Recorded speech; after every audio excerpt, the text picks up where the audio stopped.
안녕하세요. 오늘도 사연살롱을 찾아주셔서 감사합니다. 올해 환갑을 맞이하고 처음으로 인생 전성기를 살고 있는 60대 여자입니다. 제가 60줄에 들어와 보니 60이라는 나이가 생각보단 청춘이더라고요. 사실 60이 되면 이제 다 늙고 인생이 좀 암울할 줄 알았는데 세상이 변한 건지 제 마음이 변한 건지 저는 아직도 제가 젊고 무엇이든 해낼 수 있을 것만 같습니다. 그리고 유명한 말이 있잖아요. 나이는 숫자에 불과하다고. 그러게 제가 인생을 살아보니 내가 나이 몇 살을 먹은 것보다 내가 어떤 인생을 어떤 마음으로 살아가는가가 훨씬 중요한 것 같아요. 저도 그랬지만 아마 젊은 사람들은 잘 모를 먼 이야기겠지만요. 하지만 자기가 지금 살아가고 있는 삶의 태도가 60대의 자신을 어떻게 만들어줄지에 대해서는 젊은 분들이 꼭 염두에 두었으면 합니다. 왜 TV에서 보면 나이랑 무관하게 젊고 밝게 사는 노년들이 있잖아요. 그에 반면 아직 나이는 60대인데 70대처럼 이미 팍상 늙어버린 노년도 있고요. 그러니까 어떻게 사느냐가 나중엔 성적표처럼 내 얼굴과 몸에 남는다는 건데 저도 사실 젊었을 때는 먹고 사는 게 힘들어 그런 걸 모르고 살았어요. 이제와 제 인생을 돌이켜보면 불쌍하기 그지없는 인생이었거든요. 가난한 집에 장녀로 태어나 얼굴 딱 한 번 본 남자한테 시집을 갔고 그 남자한테 단 한 번도 사랑받지 못하고 살다가 내가 낳지도 않은 자식까지 떠안은 채 미망인이 되었으니 이보다 기구한 팔자가 어디 있을까요? 하지만 저에게 두 아이들은 어떻게든 살아야 한다는 책임과 또 희망을 갖게 하는 존재였어요. 누군가는 아이들이 걸림돌이 되지 않았냐고 물어볼 수 있는데 오히려 그 반대였죠. 아이들이 저를 살게 했거든요. 참 아이러니한 말이지만 저는 태어나 단 한 번도 제 마음대로 해본 적이 없어요. 그리고 남편이 그렇게 제 뒤통수를 때리고 죽어버린 그때도 마음 같아서는 죽고 싶었는데 아이들 때문에 죽을 수도 없었죠. 이놈의 팔자는 왜 이렇게 내 마음대로 되지 않는 건지. 하지만 아이들을 생각하면 아빠도 죽고 없는데 엄마까지 죽어버리면 이 아이들 인생도 망가질 것만 같아 저는 이를 악물고 버티기로 작정했어요. 어차피 내 마음대로 살 수도 없는데 아이들을 위해 희생이라도 하고 살다 가자고 생각했어요. 그런데 그런 제 인생을 아이들은 고마워했고 또 미안해했는데 나중엔 그 시간들을 대단하다며 칭찬해주는 사람들이 많아지더군요. 그리고 그 얘기를 이젠 제 자랑처럼 조금은 홀가분하게 얘기할 수 있는 제가 되었는데 그래서 이참에 제가 즐겨 듣는 사연살롱에도 자랑하고 싶어서 난생 처음 사연이라는 걸 보내봅니다. 제가 배움이 짧아 글을 잘 쓸 수는 없겠지만 부디 끝까지 제 살아온 이야기를 들어주시길 바랍니다. 그럼 바로 이야기를 시작해 볼게요. 저는 앞서 말한 대로 남편 얼굴을 한 번 보고 결혼한 여자였어요. 지금이야 대부분의 남녀가 서로 사랑해서 가정을 이루지만 제가 아가씨일 때는 저처럼 중매로 결혼하는 여자가 많이 있었거든요. 게다가 제 나이 22살에 한 결혼이었는데 집이 가난하다 보니 친정에서는 아무짝에도 쓸모없다며 딸인 저를 치우려 했는데요. 그렇게 떠밀리듯 결혼을 하고 남편은 처음엔 무뚝뚝해도 어린 신부인 저에게 신경을 좀 써주는가 싶더니 제가 첫 아이를 임신한 후로는 이를 핑계로 계속 밖으로 나돌았어요. 그게 시작이라면 시작이었죠. 당시 남편은 성실한 사람이긴 했지만 술도 좋아하고 친구도 좋아하고 여자도 좋아하는 사람이었거든요. 친구들이랑 술을 마신다고 하면 그때는 거의 100% 여자가 있는 술집이었는데 그걸 처음 알았을 때는 혼자 울기도 많이 울었어요. 이렇게 사느니 다시 친정으로 돌아가고 싶었지만 돌아가도 반길 가족들이 아니니 그럴 수도 없었죠. 그걸 남편도 시댁 식구들도 너무 잘 알았어요. 게다가 저는 어디에 하소연할 것도 없었는데 그렇게 제 속만 태우며 꽃다운 날을 흘려보냈죠. 게다가 시어머니는 자기 아들이 저런다는 걸 뻔히 알면서도 무조건 저 만남을 하시는 그런 옛날 분이셨는데 시어머니는 걸핏하면 쭉 찢어진 눈으로 저를 쳐다보고 하루에 한 번은 꼭 저에게 상처를 주시려 이런 말을 하시곤 했는데요. 이미 오래전에 떠난 양반이지만 지금도 원망스럽기만 합니다. 네가 그렇게 똥 씹은 얼굴을 하고 있으니까 우리 경수가 자꾸 집에 정을 못 붙이는 거다. 왜 남자는 여자하기 나름이에요. 너는 광고도 안 보냐? 나이가 어리면 뭐하냐? 이건 뭐 여자인지 남자인지 도통 구분이 안 가는데 나라도 한눈 팔고 싶지. 네 남편이 밖에서 놔두는 건 전부 네 탓이니 행여 내 아들한테 바가지 긁을 생각은 하지도 말어. 걔가 나를 닮아서 예쁘고 고운 걸 좋아한다. 저 말을 듣고 있으면서도 저는 바보처럼 한마디도 하지 못했어요. 그러니 이혼할 생각은 하지도 못하고 내내 속만 태우면서 그 구박을 다 받고 살았겠죠. 다만 제가 결혼해서 낳은 첫 아이가 아들이라 그나마 며느리 대접은 받고 살았는데 저보다 1살 어린 동서는 나중에 딸을 셋이나 낳았음에도 아들을 못 낳았다는 이유로 결국 식모 대접을 받다가 강제로 이혼당했거든요. 그래도 도련님은 누구처럼 밖에 나가 딴짓은 하지 않는 사람이었는데 그놈의 아들을 낳지 못해 동서는 친정으로 쫓겨나야만 했어요. 그리고 시조카들은 계집이라는 이유로 시어머니에게 갖은 구박과 허드렛 일을 해야만 했는데 결국 하나둘 집을 나가버려 소식조차 모르게 되었죠. 그땐 제 딸들도 아닌데 그런 조카들이 너무 안타깝고 속상했어요. 꼭 어린 시절 저를 보는 것 같아 마음이 여간 쓰이는 게 아니었거든요. 하지만 시어머니는 그렇지 않으셨는데요. 그래도 자기 아들 핏줄인데 손녀들에게 참 매정하셨어요. 신경 쓸 거 없다. 딸은 원래 엄마 팔자 담는 거라고 했어. 지 엄마가 아들도 못 낳은 반푼이니 그 딸들도 반푼이지만 골라 하는 거지. 나를 봐라. 쓸모없는 딸은 하나도 없이 아들만 둘 낳았잖아. 그러니 너도 분발해서 아들 하나 더 낳아. 라며 집 나간 손녀 걱정은 하지도 않고 없는 둘째 타령을 하셨어요. 첫째야 그래도 부부 사이가 그나마 좋았을 때 가진 거니 그런다 쳐도 요즘처럼 남편이 밖으로만 도는데 제가 무슨 좋은 마음이라고 애를 갖겠어요. 저는 같은 여자지만 저렇게 말도 안 되는 소리를 하시는 시어머니가 싫었어요. 그래서 빨리 돈을 모아 분가하겠다는 그 생각밖에는 없었는데요. 저희가 결혼할 때 변변한 돈이 없어서 시댁에서 신혼살림을 시작했거든요. 그리고 도련님네도 마찬가지였는데 그나마 시댁이 마당에 있는 디귿자 주택이라 대문 안에 따로따로 살 수는 있었어요. 그나마 그게 다행이었죠. 하지만 독사 같은 시어머니의 눈과 귀는 피할 수 없었고 할 수만 있다면 아주 멀리 떨어진 곳으로 분가를 하고 싶었는데 어느 날부터인가 남편이 그나마 가져오던 월급도 가져오지 않더군요. 그래서 그땐 저도 화가 나서 남편에게 따졌어요. 유일하게 갖고 있던 희망이 사라지는 것 같았거든요. 아니 지금 몇 달째 월급이 밀린 거예요. 꼬박꼬박 일은 나가면서 가져오는 돈은 없다는 게 말이 돼요? 에이씨 시끄러워. 무슨 여자가 입만 열면 그렇게 돈 타령이야. 그리고 네가 무슨 돈이 필요해. 여기 있으면 다 공짜인데. 공짜는 무슨? 우리 애 안 키워요? 그리고 나도 돈이 있어야 모아서 분가를 하죠. 분가? 분가 같은 소리 하네. 무슨 분가를 해? 너 돈 있냐? 친정도 쥐뿔 거지 같은 게 무슨 분가를 한다고. 꿈 깨고 가서 물이나 한 잔 떠와. 속 쓰리니까.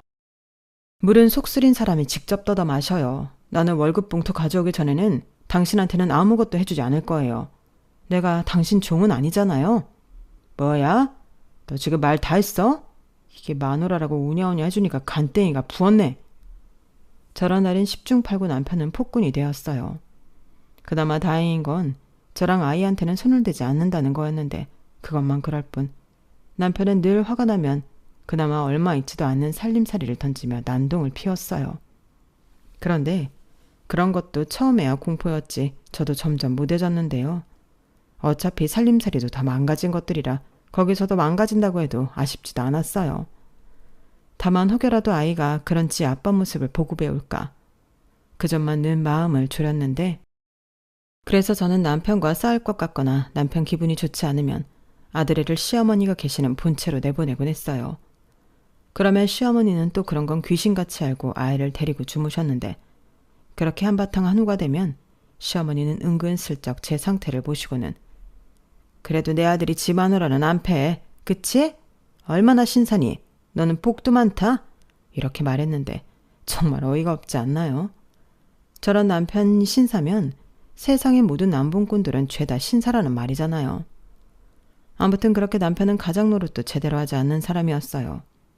하지만 여기서 더 문제가 있었는데 시어머니가 저에게 생활비도 한 푼 내놓지 않는다면서 구박을 하기 시작하신 거였죠. 저는 몰랐는데 그동안은 그래도 남편이 시어머니한테 얼마씩 돈을 주는 게 있었나 봐요. 하지만 그마저도 끊겼고 기다리다 못한 시어머니는 당신 아들한테는 아무 말도 못하고 엄한 저한테 짜증을 내셨는데 제가 아무리 남편이 몇 달째 월급 봉투를 안 가져온다고 말을 해도 도통 믿지를 않으시더군요. 뭐 믿지 않는 건 그러려니 하겠는데 더 황당한 건 제가 가운데서 그 돈을 빼돌리고 있다고 생각하신다는 거였어요.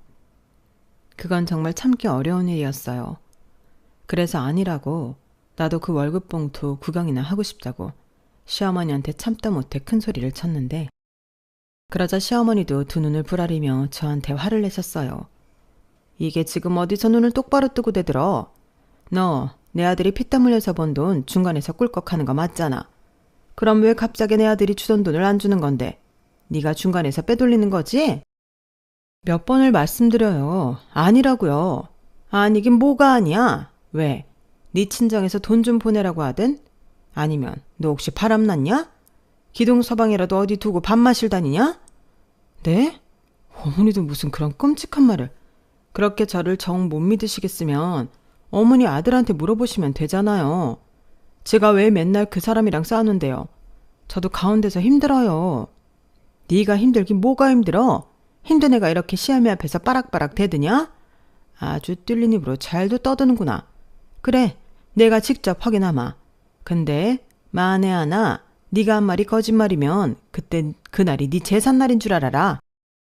시어머니는 그렇게 자신만만하게 말씀하셨어요. 그리고 정말로 자기 아들한테 확인을 했는지 아니면 저한테만 그렇게 말하고 말았는지 다음 날부터 시어머니는 아무 말씀도 하지 않고 혼자 궁시렁거리며 불편한 심기를 감추지 않았는데요. 저도 궁금해서 시어머니에게 물어봤어요. 그이한테 물어보셨냐고요. 그런데 제가 몇 번이고 같은 질문을 하면 시어머니는 교묘하게 말을 돌리는 등 수상했는데 원래도 시어머니와는 정도 없었으니까 그냥 저를 무시한다고 생각했어요. 만약 남편이 거짓말로 월급 봉투를 저에게 줬다고 했다면 저 양반 성격에 가만히 있지 않았을 거니까요. 그리고 그런 뱀 같은 성격 때문에 저는 시어머니가 남편만큼이나 많이 미웠는데 제 미움이 하늘에 닿았을까요? 시어머니는 당신 나이 50을 넘기지 못하고 대장암에 걸려 돌아가셨어요. 그때도 다른 사람 말고 며느리한테만 병수발을 받겠다며 쌩 고집을 부렸는데 그때도 어이가 없어서 바로 싫다고 해버렸어요. 그러자 남편도 시아버님도 저만 애처롭게 보며 도와달라고 사정사정을 하셨는데 시아버님은 네가 저 사람 병수발을 들면 내가 그 보상은 톡톡히 하마. 이 집이라도 네 앞으로 해줄게. 라며 지키지도 않을 약속을 남발하셨는데 옆에서 남편이 그 말을 철석같이 믿고 더 저에게 닥달을 하더군요. 그래서 어차피 이 집구석에서 사는 한 어쩔 수 없다는 생각에 시어머니의 병수발을 하게 되었는데요. 저도 내켜서 하는 게 아니다 보니 솔직히 정성껏 모시진 않았어요. 아마 손길도 부드럽진 않았겠죠. 그러니 시어머니는 아픈 가운데도 늘 저한테 호통을 치시며 짜증을 냈는데 저는 그런 소리를 듣고 살고 싶지 않았어요. 어차피 여기서 아쉬운 사람은 제가 아니었으니까요. 그래서 시어머니에게 지금부터 한마디라도 더 하면 수발이고 나발이고 안 하겠다고 하고 제가 먼저 단호하게 말을 했는데 그때도 아픈 사람이라고는 믿을 수 없을 정도로 화를 내며 난리를 피우시더군요. 네가 지금 내가 죽을 날 받아놓은 사람이라고 기가 살았지? 너 두고 봐. 나 안 죽을 거다. 평생 너 괴롭히면서 100살까지 살 거야. 이렇게 무서운 소리를 하셨는데 생각만 해도 끔찍하더군요. 물론 저 몸으로 100살까지는 무리라는 걸 알고 있었지만 너무 악에 받쳐 말을 하니 정말 그럴까봐 무서웠어요. 그리고 시어머니는 자기가 아프니까 고분고분하던 게 변했다고 생각하시며 늘 저한테 화를 쏟아내셨는데요. 저도 사람인데 언제까지 그걸 다 받아줄 수는 없죠. 그래서 시아버님에게 더는 시어머니 병수발 못 들겠다고 했어요.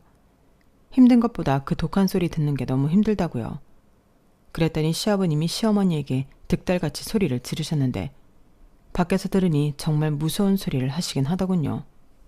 아니, 뭐가 잘났다고 며느리를 괴롭혀. 지금 며느리 아니면 당신을 누가 돌봐? 내가 할 수 있어? 당신 아들들이 할 수 있어?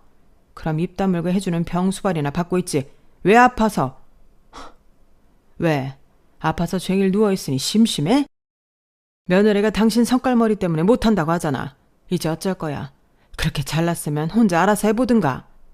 아니 왜 아픈 사람한테 큰 소리예요? 왜? 제가 이제 내 병수발 못 들겠다고 합니까?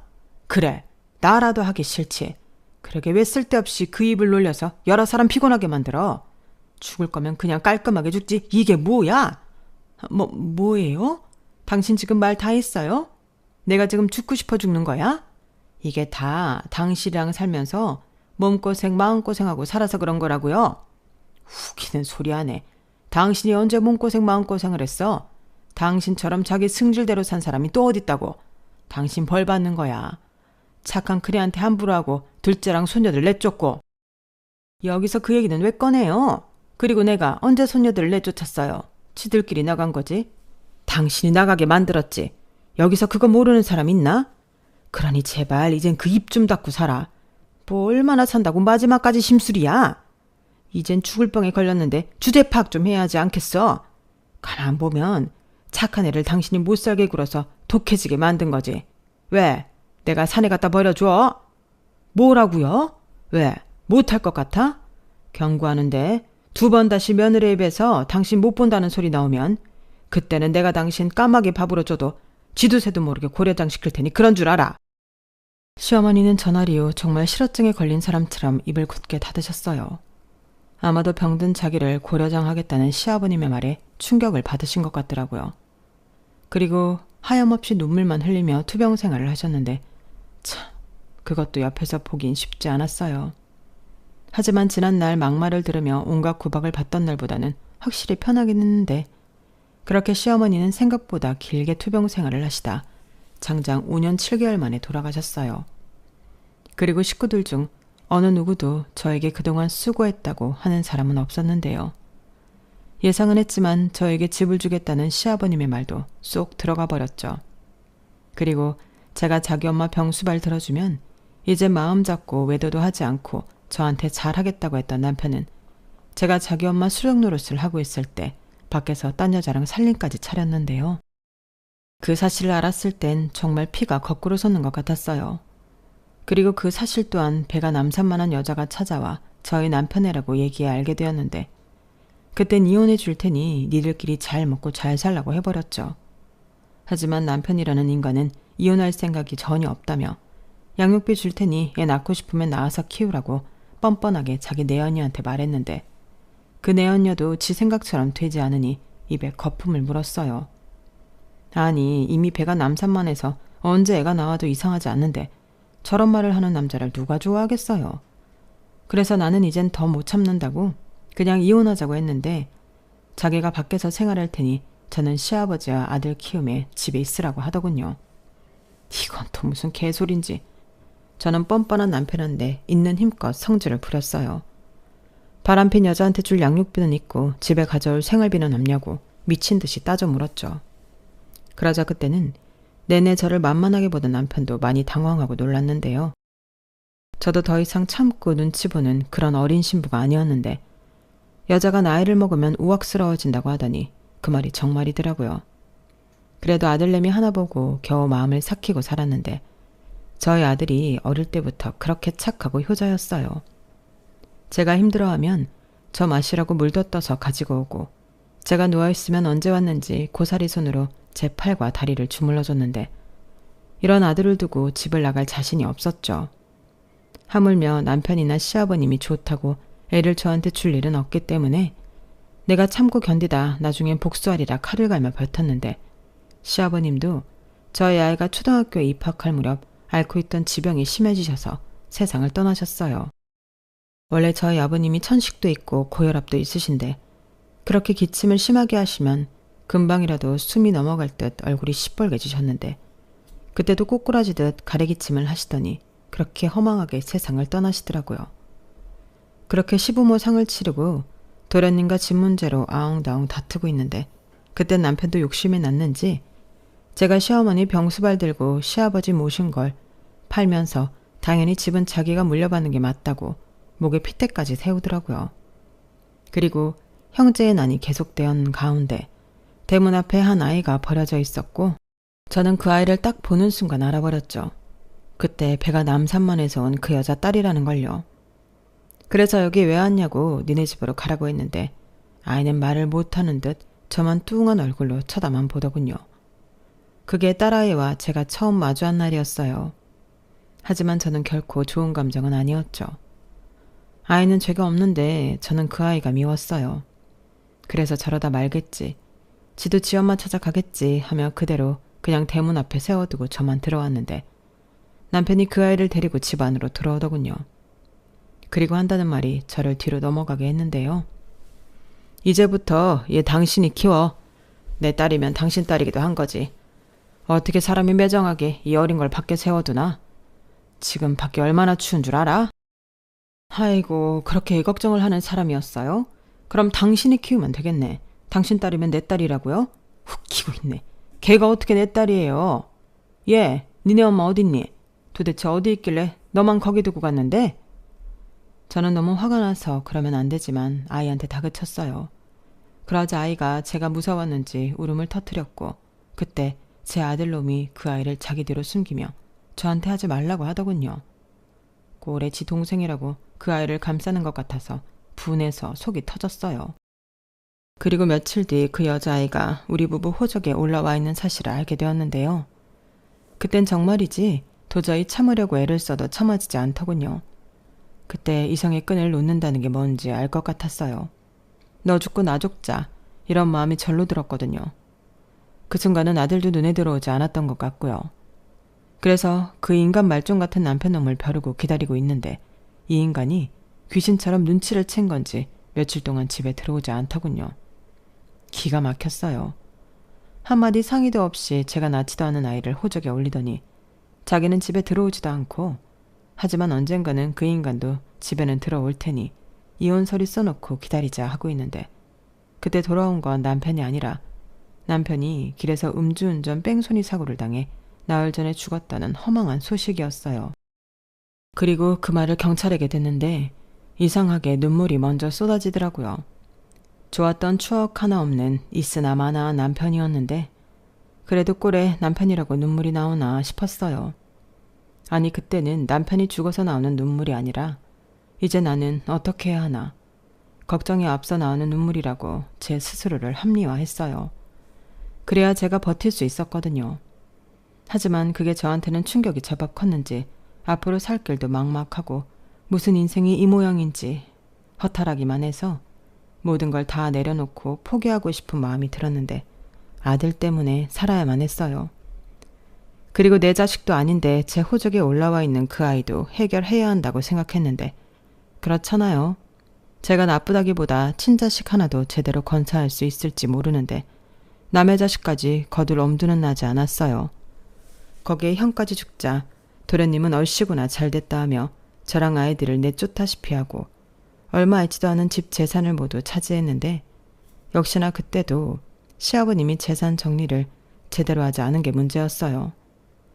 당장 먹고 살아야 하니 저는 백방으로 집안 재산을 가져올 수 있는 방법을 찾아다녔죠.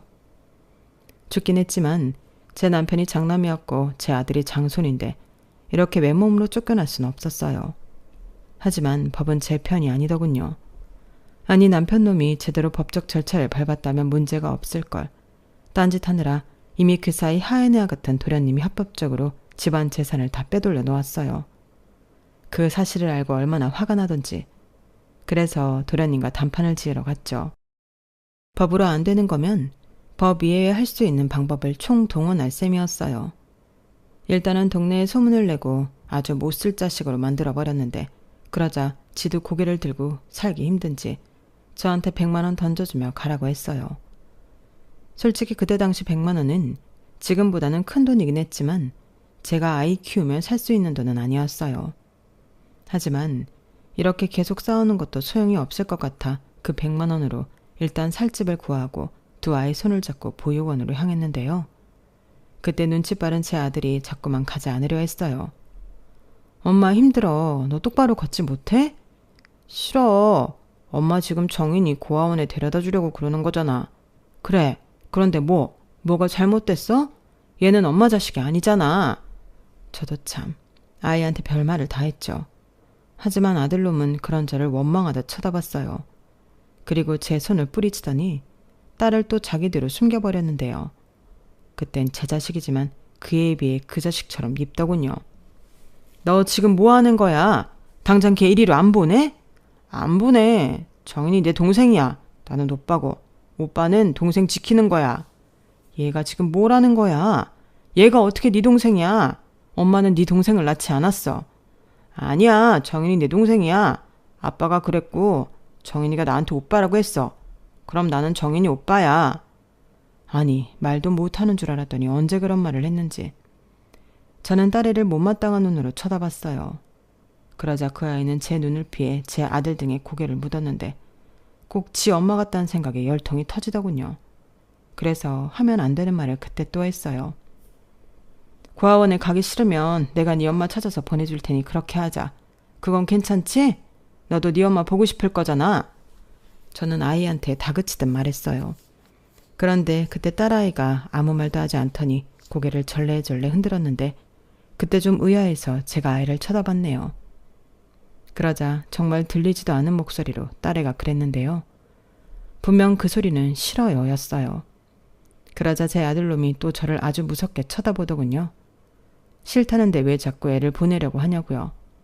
그리고 자기가 굶을 테니 같이만 살게 해달라고 하는데 그때 뒤통수를 아주 세게 얻어맞은 기분이 들었어요.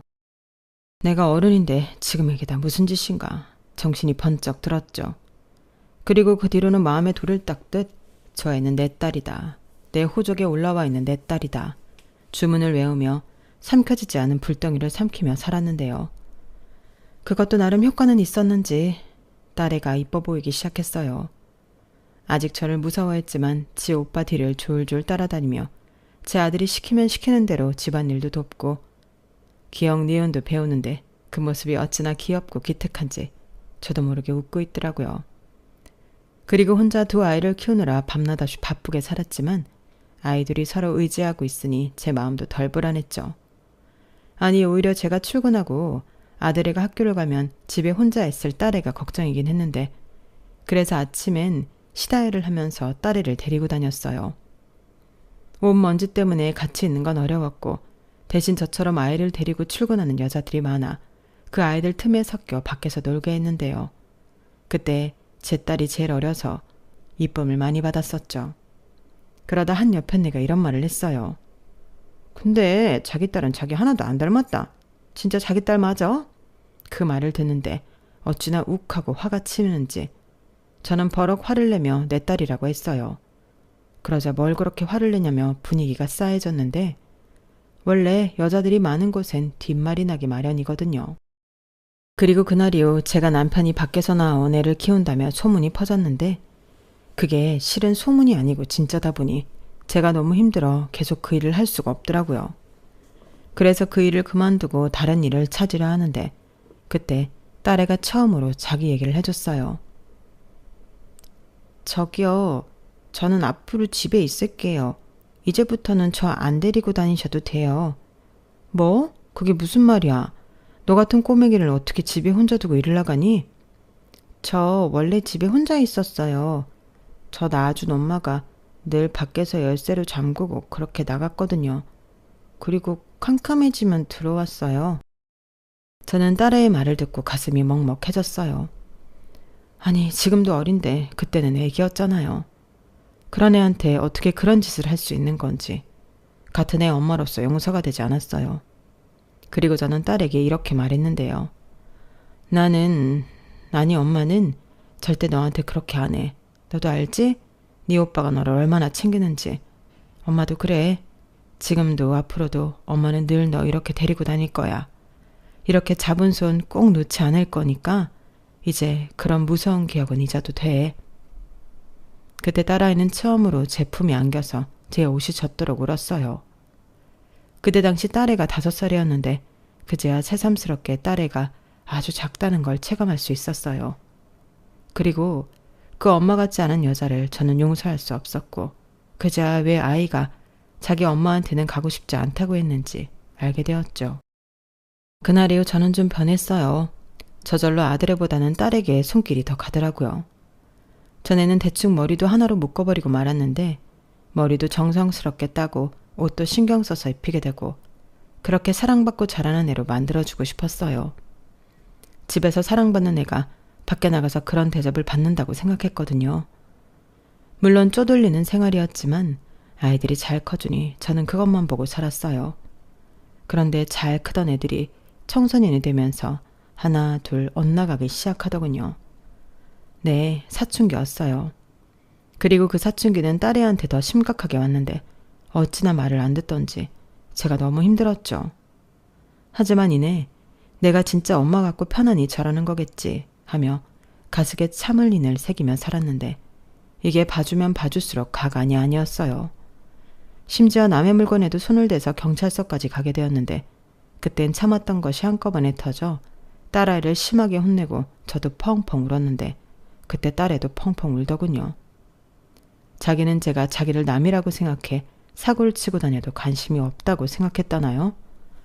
아니, 내가 지한테 얼마나 잘해줬는데 저런 생각을 하는 건지.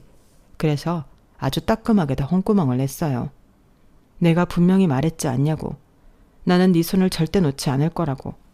네가 사고치면 나는 몇 번이고 용서를 빌고 다녀야 한다고 말했는데 그제서야 아이는 잘못했다고 했어요.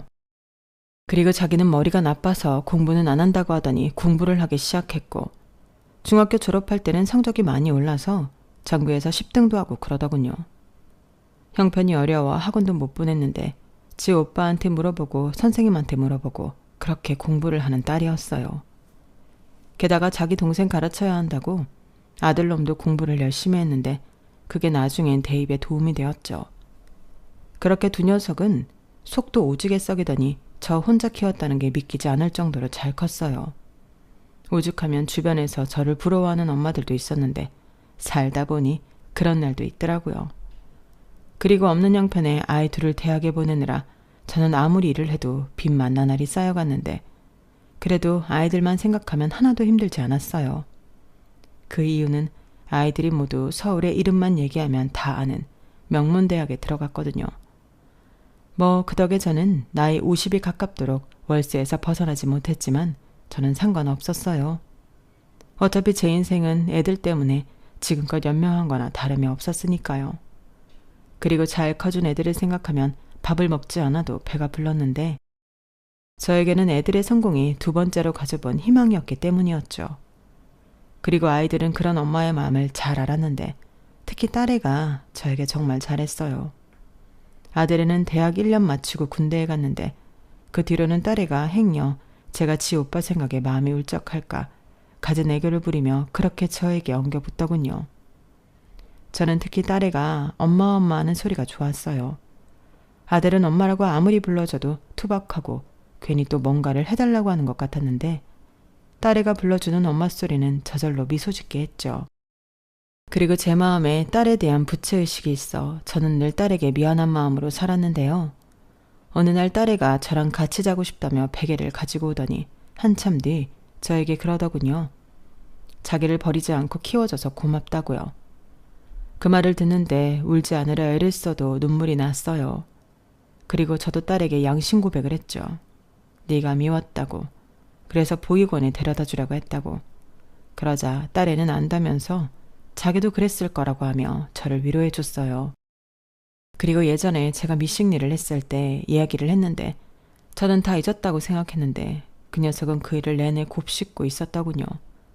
그때 제가 화를 내면서 자기를 내 딸이라고 했을 때 그렇게 기뻤대요. 그래서 저에게 꼭 도움이 되는 딸이 되고 싶었다고 했는데 그것도 잠시 엄마 마음이 변하지 않았을까, 다시 예전처럼 자기를 버리고 싶은 게 아닐까 확인하고 싶었다고 하더군요. 그래서 사춘기를 핑계로 그렇게 어긋난 행동을 했다고 하는데 그때 제가 불같이 화를 내고 혼을 내니 그제야 안심이 되었다고 했어요. 엄마, 그거 알아? 나는 엄마가 날 낳아주지 않았지만 엄마가 내 엄마라서 너무 좋아. 새삼스럽게. 그리고 뭐 낳았다고 다 엄마냐? 원래 낳은 정보다는 키운 정이라고 했어. 넌 누가 뭐라고 해도 이젠 진짜 내 딸이야. 호적 등본을 떼봐라. 딱 나오잖아. 그러니까. 근데 말이야, 나는 만약에 다음 생이 있다면 그때는 엄마 배에서 나오고 싶어. 지금도 너무 좋지만 그냥 처음부터 엄마 딸로 태어나고 싶어. 얘가 진짜 오늘따라 왜 그래? 너 무슨 일 있었어? 아니, 있지. 뭔데 그래? 사실은 친엄마가 나를 찾는다면서 연락이 왔더라고, 삼촌이. 뭐? 그 인간이 너한테 어떻게 연락을 했어? 몰라. 근데 갑자기 그러더라. 친엄마 보고 싶지 않냐고. 들어보니 그 여자 어디 돈 많은 늑다리 영감하고 결혼을 했다나 봐. 그리고 자식이 있다고 하니까 데리고 오라고 했다는데 나 데려다 주면 자기도 돈을 받기로 했다면서 구질구질하게 그만 살고 친엄마랑 살라고 하더라고. 뭐? 무슨 그런 미친놈이 다 있어. 너 그놈 연락처 가지고 있지? 내가 내일 당장 그놈한테 전화해서 욕을 한 바가지 해야겠다. 뭐? 이제 와서 어쩌고 저째? 진정해. 그리고 나 이미 번호 지웠어. 내가 말했거든. 절대 그럴 일 없으니까 꿈 깨라고. 그리고 한 번만 더 전화하면 우리 아빠 재산 가로채 간 거 수단과 방법을 가리지 않고 도로 뺏어오겠다고 하니까 바로 전화 끊어버리던데. 내 친구 아빠가 유명한 변호사라고 했거든. 아무리 그때 법이 그걸 가능하게 했다고 해도 방법이 아예 없진 않대. 너도 참 누굴 닮아 그렇게 똑소리 나니? 네 아빠라는 인간은 그런 머리가 없는데. 그럼 한 사람밖에 없네. 엄마 딸이잖아. 엄마가 날 이렇게 키워놓고 왜 몰라? 그래, 내 딸 똑똑하고 예쁘지. 너 그냥 시집가지 말고 내내 엄마랑 살자. 오빠 저거 제대하면 얼른 여자 만나서 결혼하라고 하고. 뭐야, 오빠 서운하게. 엄마는 이제 고생 끝이야. 나랑 오빠가, 아니 내가 더 많이 엄마한테 효도할 거니까. 그니까 딱 기다려.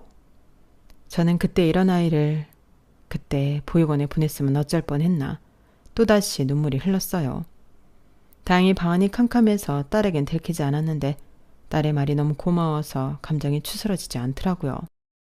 그래서 살짝 등을 돌리고 소리를 죽여가며 내내 울었는데 그때 제 등에서 딸의 새근새근 잠든 콧소리가 들렸어요. 아, 우리 딸 자는 소리가 이런 거였구나. 언제 이렇게 훌쩍 커버린 거지? 저는 다시 돌아누워 자는 딸의 머리를 쓸어 넘기며 마음으로 빌었어요. 만약 정말로 다음 세상이 있다면 그때는 내가 이 아이를 낳게 해주시라고요. 비록 종교는 없지만 간절한 마음으로 기도하며 저를 찾아 먼 길을 돌아온 딸을 위해 더 열심히 살겠다 다짐했는데요. 그 후로도 제 생활은 변함없이 팍팍했어요.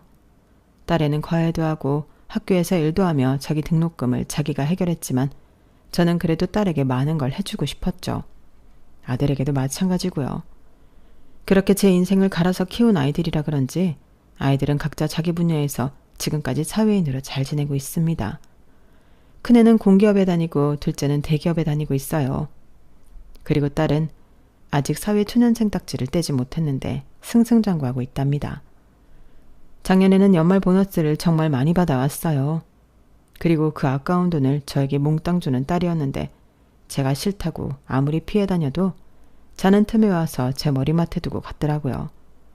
그리고 재작년에는 아들애를 장가 보냈는데 이미 독립하고 싶어 내보낸 아들이라 그런지 실감이 잘 나지 않더군요. 그래서 결혼식 내내 좋아서 웃었어요. 아무래도 남자라 제가 아닌 다른 사람이 챙겨준다고 생각하니 절로 웃음이 나더라고요. 그리고 현재까지 저는 딸이랑 둘이 살고 있는데요. 자기는 저랑 한 약속을 지키겠다며 제 옆에 꼭 붙어 있는데 솔직히 너무 고맙죠. 하지만 이것도 어찌 보면 제 욕심인 거라 요즘은 시집가라고 말하는 게 제 주된 업무가 되었답니다. 그래도 제 속마음은 내심 딸이랑 좀 더 붙어있고 싶은 마음인데요. 요즘은 딸 덕에 해외여행도 다니고 배우고 싶었던 미술도 하고 제 팔자가 상팔자가 되었어요. 이게 다 제 딸 덕이죠. 그리고 딸애는 저에게 용돈도 늘 후하게 쥐어주고 카드도 주면서 무조건 팍팍 쓰라며 제 길을 살려주는데 돈도 써본 사람이 쓴다고 저는 못 쓰겠더군요. 딸이 힘들게 번 돈인데 제가 그걸 어떻게 쓰겠어요. 그러자 딸애는 그럴 줄 알았다면서 한 달에 한 번은 저를 데리고 백화점에 가는데 자기 월급 받았다고 옷도 사주고 가방도 사주고 아주 제가 딸 때문에 호강을 하고 삽니다. 딸애는 키워준 값 하는 거라고 하지만 저는 사실 더 받을 게 없거든요. 이미 딸애는 크면서 제가 키워준 거 다 하고도 남았는데 그래서 저는 그저 딸아이가 행복할 수 있도록 늘 기도하고 응원하는 마음으로 살아요. 그리고 조금만 더 이렇게 저랑 살다가 지 아빠랑은 정반대인 착하고 지조 있는 그런 남자 만나 결혼했으면 좋겠다는 바람이 있는데요. 뭐 보나마나 딸의 시집 보낼 때는 제가 더 많이 울 것 같긴 한데 아마 그 눈물은 기쁨의 눈물이지 않을까 생각합니다.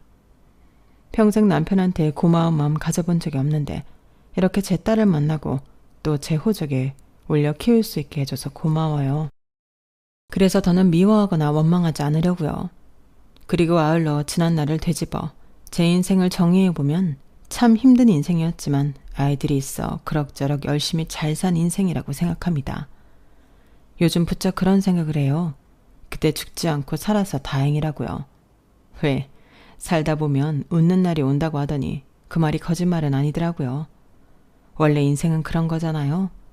굽이굽이 슬픔도 있고 아픔도 있고 또 기쁨도 있고 보람도 있고 저는 앞으로 더 많은 날을 살아가겠지만 이젠 그 굽이굽이에서 울지 않을 겁니다.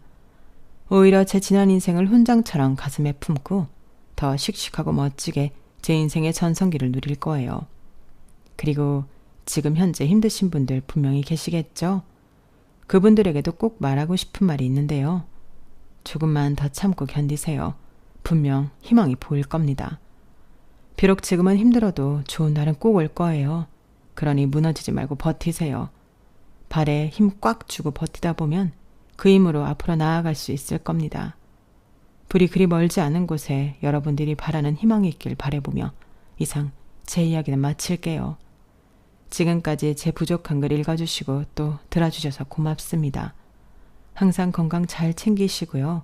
늘 좋은 날만 가득하길 바랄게요. 감사합니다. 여러분, 사연 댓글에 응원과 현명한 조언 부탁드려요. 좋아요와 구독은 저에게 큰 힘이 됩니다. 오늘도 좋은 일 가득하세요.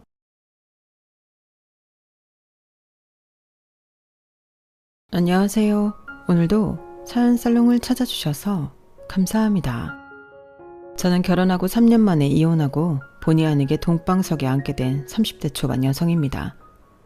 다행히 전 남편 사이에 아이는 없었고요. 이혼하게 된 배경에는 시부모님의 귀촌 문제가 있었어요. 제 전 시부모님들이 다른 분들에 비해 조기 은퇴를 희망하셨거든요. 그리고 무슨 바람이 불었는지 은퇴하시면 귀촌을 해서 유유자적한 생활을 하고 싶다고 하셨는데요. 그래서 제가 결혼하고 2년이 되어갈 무렵부터 시골에 땅을 알아보시고 집을 짓는다고 동네방네 소문을 내고 다니셨어요. 솔직히 저는 시댁이 귀촌을 한다는 것에 별로 관심도 없었는데 그래서 그저 건성으로 아 그러시구나 할 뿐 크게 신경을 쓰지 않았어요. 그런데 그게 엄한 저한테 불똥이 튀고 거기에 더 얹어서 잘 살던 남편이랑 이혼까지 하게 될 줄은 꿈에도 몰랐는데요. 제가 막상 이혼을 해보니 사소한 문제가 커져서 저처럼 이혼하는 경우도 많더라고요. 그리고 저는 이혼하고 뜻밖의 후재도 있었는데 이걸 고맙다고 해야 할까 아리까리했던 적도 있었는데 지금부터 저한테 어떤 일이 있었는지 여러분들에게 제 사연을 소개해 보내겠습니다. 우선 간략하게 제 전 시부모님에 대해 언급하자면요. 저희 시부모님은 재혼 가정이셨어요. 남편 위로 5살 위 누나가 있었는데 남편과 형님은 배가 다른 남매였죠. 그래서인지 형님은 명절에 하루 정도만 집에 올 뿐 어지간한 시댁 행사에는 잘 오시지 않는데 시집가서 자기 가정도 있고 사는 지역도 멀어 저도 결혼하고 형님과 형님 가족을 몇 번 보지 못했어요. 그러니 시댁에는 남편을 마치 외동 아들처럼 끼고 두셨는데 그도 그럴 게 결혼 전까지 남편은 본가에서 살았거든요. 그리고 막내긴 하지만 장남이라면 장남인지라 좋은 대접은 혼자 다 받고 자란 듯 보였는데 지금 생각하니 형님 입장이 참 딱하게 느껴지네요. 집안 분위기 자체가 형님을 겉돌게 했거든요. 어떻게 보면 제 전 시어머니는 형님의 새엄마인데 시어머니는 단 한 번도 형님을 자기 딸이라고 끼고 돈 적이 없으셨어요. 그리고 첫 아이로 남편을 낳아 기세가 등등한 모양이셨는데요. 그래서인지 시어머니는 당신 아들이 30이 넘어도 꼭 애기처럼 대하시더군요. 솔직히 그건 결혼 전에 몰랐던 사실이었는데 결혼하고 나서 알게 되어 많이 당황스러운 부분이었어요. 그리고 남편도 시어머니도 같이 있으면 애틋함이 철철 흘러 넘쳤는데 저만 유난스러워 그런지 모르겠지만 그 모습도 썩 좋아 보이진 않았었죠. 누군 뭐 부모님 없나요? 하지만 생각해보면 남편의 그런 아이 같은 모습에 저도 호감을 갖게 되었으니 그 부분은 싫어도 감당할 수 있었는데 거기에 시어머님이 종종 저에게 이런 말씀을 하셨어요. 내가 30 가까이에 겨우 가진 아들이라서 네 남편 키우는 내내 내가 좀 극성이었어. 동네에서도 좀 유명하긴 했지. 게다가 네 남편이 좀 순하고 착하니 효자라 이쁜 걸로 아들아 어떡해? 그러니 네가 우리 모자 좀 눈꼴시라도 봐줘라. 네가 애 낳으면 저절로 손자 사랑으로 변할 거야. 그러니 네가 빨리 손주를 낳아주면 되겠지? 원래 사랑은 내리사랑이라고 하잖아. 이렇게 직접 알아서 말씀하시니 꼴 보기 싫어도 대충 넘길 수 있었는데요. 제 전남편이 여자인 저보다 표현도 잘하고 애교도 있는 성격이라 그것도 어쩔 수 없다고 생각하고 말았네요. 사실 저도 그런 남편의 성격이 좋아서 결혼까지 한 거였으니까요. 그리고 자기 부모만큼은 아니더라도 저희 친정에 가서도 저보다 저희 부모님에게 싹싹하게 잘했는데 태생이 저런 사람이라 생각하니 기분 나쁜 것도 차츰차츰 못해졌는데요. 게다가 저희 부모님이 사이가 살갑다며 많이 좋아하셨기 때문에 그 부분도 한몫했었죠. 왜 때묻지 않고 천진난만한 그런 캐릭터 있잖아요. 제 전남편이 딱 그런 인상이었거든요. 그리고 그에 반해 저희 부모님은 일찍 결혼해 낳은 첫째 딸이 저였는데요. 그 때문에 양가 부모님의 나이 차이가 거의 10살 가까이 났어요. 그러니 저희가 결혼할 당시만 해도 저희 부모님은 한참 현역으로 일을 하고 계셨는데 저희 엄마와 아빠는 같이 옷 도매와 소매 사업을 동시에 하고 계셨거든요. 그래서 감사하게도 젊으신 나이임에도 나름 경제적으로 여유가 있으셨는데요. 그 덕에 제가 결혼할 때 친정으로부터 1억을 지원받을 수 있었죠. 그리고 그 당시 신혼집으로 봐놓은 아파트가 시세로 3억 초반이었는데 저희 시댁에서도 저희 친정 때문에 울며 겨자 먹기로 1억을 해주시게 되셨어요. 그래서 양가에서 받은 2억과 나머지는 대출을 받아 눈여겨봤던 아파트를 매매할 수 있었고 명의는 당연히 공동명의로 했는데요. 따지고 보면 결혼 전 모은 돈이 제가 더 많아 결혼 준비에 쓴 비용은 제가 3천만 원 정도 더 많았었죠. 아무래도 집을 사서 시작을 하다 보니 이것저것 혼수 욕심이 나는 건 어쩔 수 없었거든요. 게다가 서울은 아니더라도 서울에 인접한 수도권이라 향후 집값이 많이 오를 수도 있다는 희망도 있었는데 그 희망 때문에 우리 부부가 서울로 출퇴근하는 수고를 기꺼이 감수할 수 있었어요. 그리고 내심 제 스스로 나는 집을 샀기 때문에 다른 사람들보다 결혼 생활에 있어 편하게 스타트를 끊었다는 자부심도 있었는데요. 아마도 그건 남편도 마찬가지였을 거예요. 그렇게 결혼하고 3년까지는 별다른 트러블 없이 잘 지냈는데요. 별탈 없이 3년도 지났겠다. 이젠 슬슬 자녀 계획을 세우려고 남편과 이런저런 이야기를 나눌 쯤 시부모님으로부터 조기 은퇴와 기촌에 대한 이야기를 듣게 되었어요. 그리고 저희를 생각해 아주 멀리까지 가진 않겠지만 자식인 저희 의견을 듣고 싶다고 하셨는데 솔직히 저는 별다른 관심이 없었더랬죠. 뭐 아주 멀리 가시면 그건 좀 불편할 수 있지만 설마 그러겠다고 하셔도 저희가 뭐라고 반대를 하겠어요. 부모님의 인생이니까 부모님이 원하시는 대로 저희가 맞춰야 한다고 생각했는데요. 그건 어디까지나 제 생각일 뿐이었고 정작 귀천을 고민하는 시부모님, 특히 시어머니는 생각이 저랑은 좀 다르셨어요. 그리고 이상하리만큼 제 의중을 살피며 저에게 당신 귀촌에 대해 어떻게 생각하는지 물으셨는데요. 이제 나도 나이를 먹어서 그런지 도시보다는 조용한 시골 생활에 자꾸 눈이 가. 왜 요즘 TV 보면 귀촌한 사람들 얘기 많이 나오잖아. 그걸 봐서 그런가. 그 사람들이 부럽더라고. 그리고 그 사람들 보니까 귀촌도 너무 늙어서 하면 힘들다고 어차피 할 거면 한 살이라도 어릴 때 하라고 하는데 그 말이 딱 맞는 것 같더라. 시골 생활이라는 게 은근히 손도 많이 가고 사시사철 바쁘잖아. 아, 그 말도 일리가 있네요. 그런데 정말 귀촌하실 생각이신 거예요? 시골 생활 한 번도 안 해보셨는데 괜찮으실까요? 아는 사람 부모님은 귀촌했다가 텃세랑 이것저것 불편해서 2년도 못 살고 다시 돌아오셨대요. 거기 가면 발전기금 같은 돈도 내야 한다고 하던데? 그야 어디든 그런 거지. 결국엔 적응하기 나름 아니겠니? 처음부터 쉬운 게 뭐가 있겠어. 그리고 요즘 나들이 삼아 여기저기 네 시아버지랑 땅도 보고 그러는데 의외로 서울이랑 가까우면서 귀촌할 수 있는 곳이 많더라. 네? 벌써 땅까지 보신 거예요? 그래. 그리고 지난주에는 말 나온 김에 슬슬 알아봤지. 원래 나랑 네 시아버지가 행동이 빠르잖니. 그래서 몇 군데 더 알아보고 더 좋은 곳 없으면 그쪽으로 계약하려고 한다. 아, 네. 그래도 가평 정도면 여기서 그렇게 멀진 않네요. 네가 생각해도 그렇지? 아무래도 너희도 있으니 너무 멀리까진 안 가려고 했지. 그럼 너도 오케이 했다고 생각하마? 네, 뭐... 저는 시어머님이 저한테 괜찮냐고 물어보시는 게 사실 별 뜻이 없는 줄 알았어요.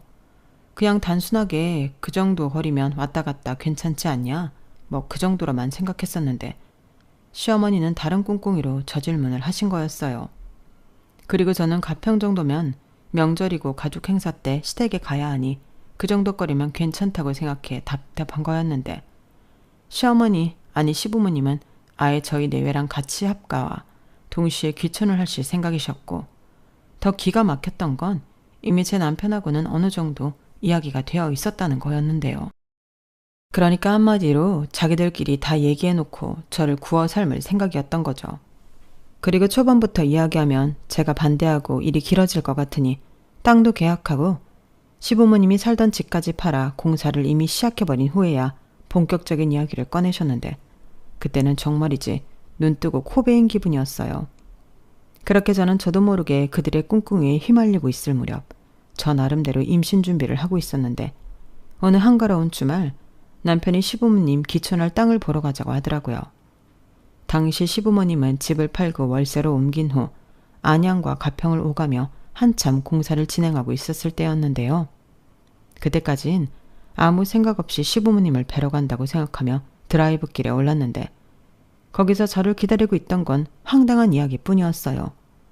그때부터 제 결혼 생활은 180도 달라졌는데 시아버님이 저한테 그러시더라고요. 원래 계획도 그렇긴 했지만 생각보다 공사비가 참 많이 들어가는구나. 원래 내 계획은 3대가 모여 사는 2층 주택인데 돈이 부족해서 일정을 좀 당겨야 할 것 같아. 너희 지금 사는 아파트 팔면 3억 넘게 나온다지? 지금 부동산이 대체로 올랐으니 한 4억 정도 나오려나? 네? 저희 아파트 말씀이세요? 그래, 내가 좀 전에 말했잖니. 3대가 모여 살고 싶다고. 원래는 내가 내 돈으로 다 짓고 너희는 나중에 들어오라고 할 참이었는데 공사는 시작했고 돈은 부족하고 어쩔 수 없어서 말이지. 잠깐만요, 아버님. 그럼 그 3대에 저희가 들어간다는 말씀이세요? 저희 사는 아파트도 팔아서 보태야 하고요? 그래, 너는 다 알아들었으면서 뭘 다시 묻니? 석현이 너는 내가 미리 언주를 줘서 알고 있겠지만 유경이 너는 모르고 있을 것 같아서. 너희 지금 사는 아파트 공동명의잖아. 니들이 알아서 부동산 몇 군데에 집 좀 내놔라. 아버님, 죄송하지만 그럴 수는 없어요. 저는 여기 내려와서 살 마음도 없고요. 아파트를 팔다니 그건 더더욱 싫어요. 3대가 모여 사는 집이면 나머지 식구는요? 형님이요? 호모? 얘는 무슨 엉뚱한 소리야. 여기서 시집가서 잘 살고 있는 걔 얘기가 왜 나오니? 네 시아버지가 말하는 3대는 우리, 너희, 그리고 네가 낳을 애를 말하는 거야. 그럼 3대 맞잖아. 생각해봐라. 얼마나 보기 좋니? 아니요. 저는 싫은데요. 게다가 아직 태어나지도 않은 애까지 끌어들이셔도 저는 싫어요. 여기서 서울까지 어떻게 출퇴근을 하고 저는 아직 합가 생각은 해본 적도 없어요. 자기야, 너무 그렇게 흥분하지 말고 진정하고 현실적으로 생각해봐. 이 집 다 지으면 2층은 우리 전용 공간으로 빼주신다고 했어. 아예 출입문도 따로 내주신다고 했다니까. 그러면 같이 살아도 자기가 걱정하는 프라이버시 문제는 아예 없는 거야. 그리고 나는 애기 낳으면 이런 시골에서 흙 만지면서 키우는 게 맞다고 생각해. 아파트는 너무 삭막하잖아. 뭐야? 자기까지 왜 이래? 설마 나 빼고 다 얘기가 된 거야? 설마 자기가 그러겠다고 벌써 말씀드렸어? 나한테는 상의도 없이? 얘 아가, 진정해라. 너무 그렇게 부정적으로 생각할 거 뭐 있니? 사실 같이 살면 좋은 점도 많지. 너 애기 낳으면 당장 누구한테 맡길 거니? 너 이제 애기 가지려고 한다며. 그럼 네 시어머니가 다 키워줄 텐데 너는 집안일도 하지 않고 회사만 다닐 수 있으니 얼마나 좋아. 그렇게 단점만 꼬집어서 생각하지 말고 좋게 생각해라. 그리고 우리가 죽고 나면 이 집은 너희 앞으로 줄 거야. 그러니 미리부터 같이 살면 좋지. 그래 자기야. 나도 나중에 홀랑 집만 받기는 좀 그래. 우리 누가 뭐라고 생각하겠어? 가뜩이나 집에 정도 잘 못 붙이는데. 나한테만 몰아준다고 생각하지 않겠어? 근데 내가 미리부터 같이 살고 있으면 누나도 아무 말 못할 거고. 그럼 자연스럽게 상속 문제도 해결될 것 같아서 그래. 자기도 알잖아. 나랑 우리 누나 배다른 남매라 나중에 골치 아플 수 있거든. 참 멀리도 생각한다. 그래서 우리 아파트를 팔고 여기 집 짓는데 보태자는 거야? 지금 제정신이니? 나는 솔직히 아파트 생활 싫어. 닭장도 아니고 다닥다닥 붙어서 그게 뭐냐? 거기에 층간소음, 주차 문제, 쓰레기 문제까지 신경 쓸 일이 한둘이야. 근데 여기서 살면 엄마가 아빠가 다 알아서 해줄 거고 우리 애가 2층에서 뛴다고 뭐라고 할 사람도 없잖아. 그뿐이야. 우리 애는 엄마 아빠가 도맡아 키워줄 텐데 우린 2층에서 편하게 지낼 수 있지. 편하긴 뭐가 편해. 누가 보면 이미 우리한테 애라도 있는 줄 알겠다. 나 아직 임신도 안 했어. 뭘 그런 생각까지 해. 그리고 이건 너무 갑작스럽고 또 납득할 수 없어. 물론 아파트 생활 그런 불편한 점 이해해. 하지만 여기라고 불편한 점이 없을까? 됐고 이 이상 얘기는 우리끼리 올라가서 하자. 무슨 얘기를 더 해. 그냥 여기서 마무리 짓자. 솔직히 우리가 돈 안 보태드리면 공사 중단해야 해. 그래 아가, 우리가 오죽하면 너희 불러다 이런 말을 하겠니? 어머니, 이런 말 정말 외람되지만 돈이 부족하면 돈에 맞춰 하셔야죠. 2층 말고 1층, 그것도 작게 지으시면 되잖아요. 욕심을 줄이면 될 것 같은데 왜 되지도 않는 허황된 욕심을 부리세요? 3대가 모여 사느니 이런 말씀을 못 들은 걸로 할게요. 그러니 기대는 안 하셨으면 좋겠어요. 아, 유경아, 꼭 그렇게 칼로 무 자르듯 해야겠니? 네가 지금 너무 갑작스러워서 반감이 들어 더 그러는 거야. 그러니 서울 올라가서 천천히 잘 생각해봐라. 우리 둘 다 너 시집살이 시킬 생각 전혀 없고 그냥 너희들이랑 같이 살고 싶어서 그래. 셋이 살다 둘이만 살려니 너무 적적하고 너희들이랑 같이 살면 복닥복닥 재미있을 것 같아 그러는데 우리 며느리가 효도한다 생각하고 마음을 좋게 써줬으면 좋겠구나. 저렇게 최대한 저에게 긍정적으로 생각해보라며 말을 빙빙 돌려 하셨어요. 하지만 시어머니의 남편은 이미 제 말에 빈정이 상했는지 불만과 서운함이 얼굴에 그대로 보였는데요. 저도 그 점에는 어쩔 수 없었어요. 사실 여기서 가장 기분 나쁜 사람은 다른 사람도 아닌 저니까요. 하지만 남편은 마치 자기가 제일 억울한 사람 마냥 집으로 올라가는 내내 입이 대빨 나와 있었는데 솔직히 저 빼고 자기 식구들이랑 저런 큰일을 도모했다는 것 때문에 저는 주둥이가 나았든 말든 신경 쓰고 싶지 않았어요. 게다가 제가 그렇게 올라가고 화가 많이 나셨는지 시어머니가 전화와 문자로 한 소리 하셨는데요. 내용은 뭐 대충 어떻게 어른한테 그렇게 싸가지 없게 굴 수 있냐였어요. 아버님도 저한테 좋게 얘기하는데 당장 태도 고쳐먹고 시키는 대로 하라고 친히 문자까지 주셔서 저는 마음이 확고했어요. 자기 뜻대로 되지 않아 바로 저한테 저러는 시어머니인데 제가 어떻게 같이 살고 싶겠냐고요. 하지만 남편은 제가 그만큼 자기 엄마를 화나게 했다며 제 잘못이라고 했는데요. 여기서 말을 더 하면 분명 부부싸움으로 번질 것이 분명했기에 저는 그냥 너는 꺼져라 하고 무시해버렸죠. 그렇잖아요. 저는 어차피 생각을 바꾸지 않을 건데 남편과 얘기를 더해서 기분 나빠질 이유가 없으니 상대하지 않기로 했는데 그러니 저의 그런 태도에 남편이 약이 올랐는지 더 꼬라지를 내더군요. 아니 아무리 당황하고 기분이 나빠도 그렇지 어떻게 시부모님한테 다짜고짜 싫다는 소리를 할 수가 있어? 우리 부모님은 최대한 자기 기분 상하지 않게 하려고 말도 조심해야 하는데 아랫사람으로서 너무 경우 없다고 생각하지 않아? 여기서 경우를 왜 따져? 그럼 거기서 최대한 좋게 어떻게 말을 해야 맞는 건데 아무리 돌려 말해도 싫은 건 싫은 거잖아. 싫다는 소리에 기분 좋고 나쁜 게 있어? 무조건 기분 나쁘시겠지. 그래서 그렇게 막 나가는 거야? 우리 부모님한테? 그러는 자기는 내가 제일 어린 사람이라 이렇게 함부로 하는 거야?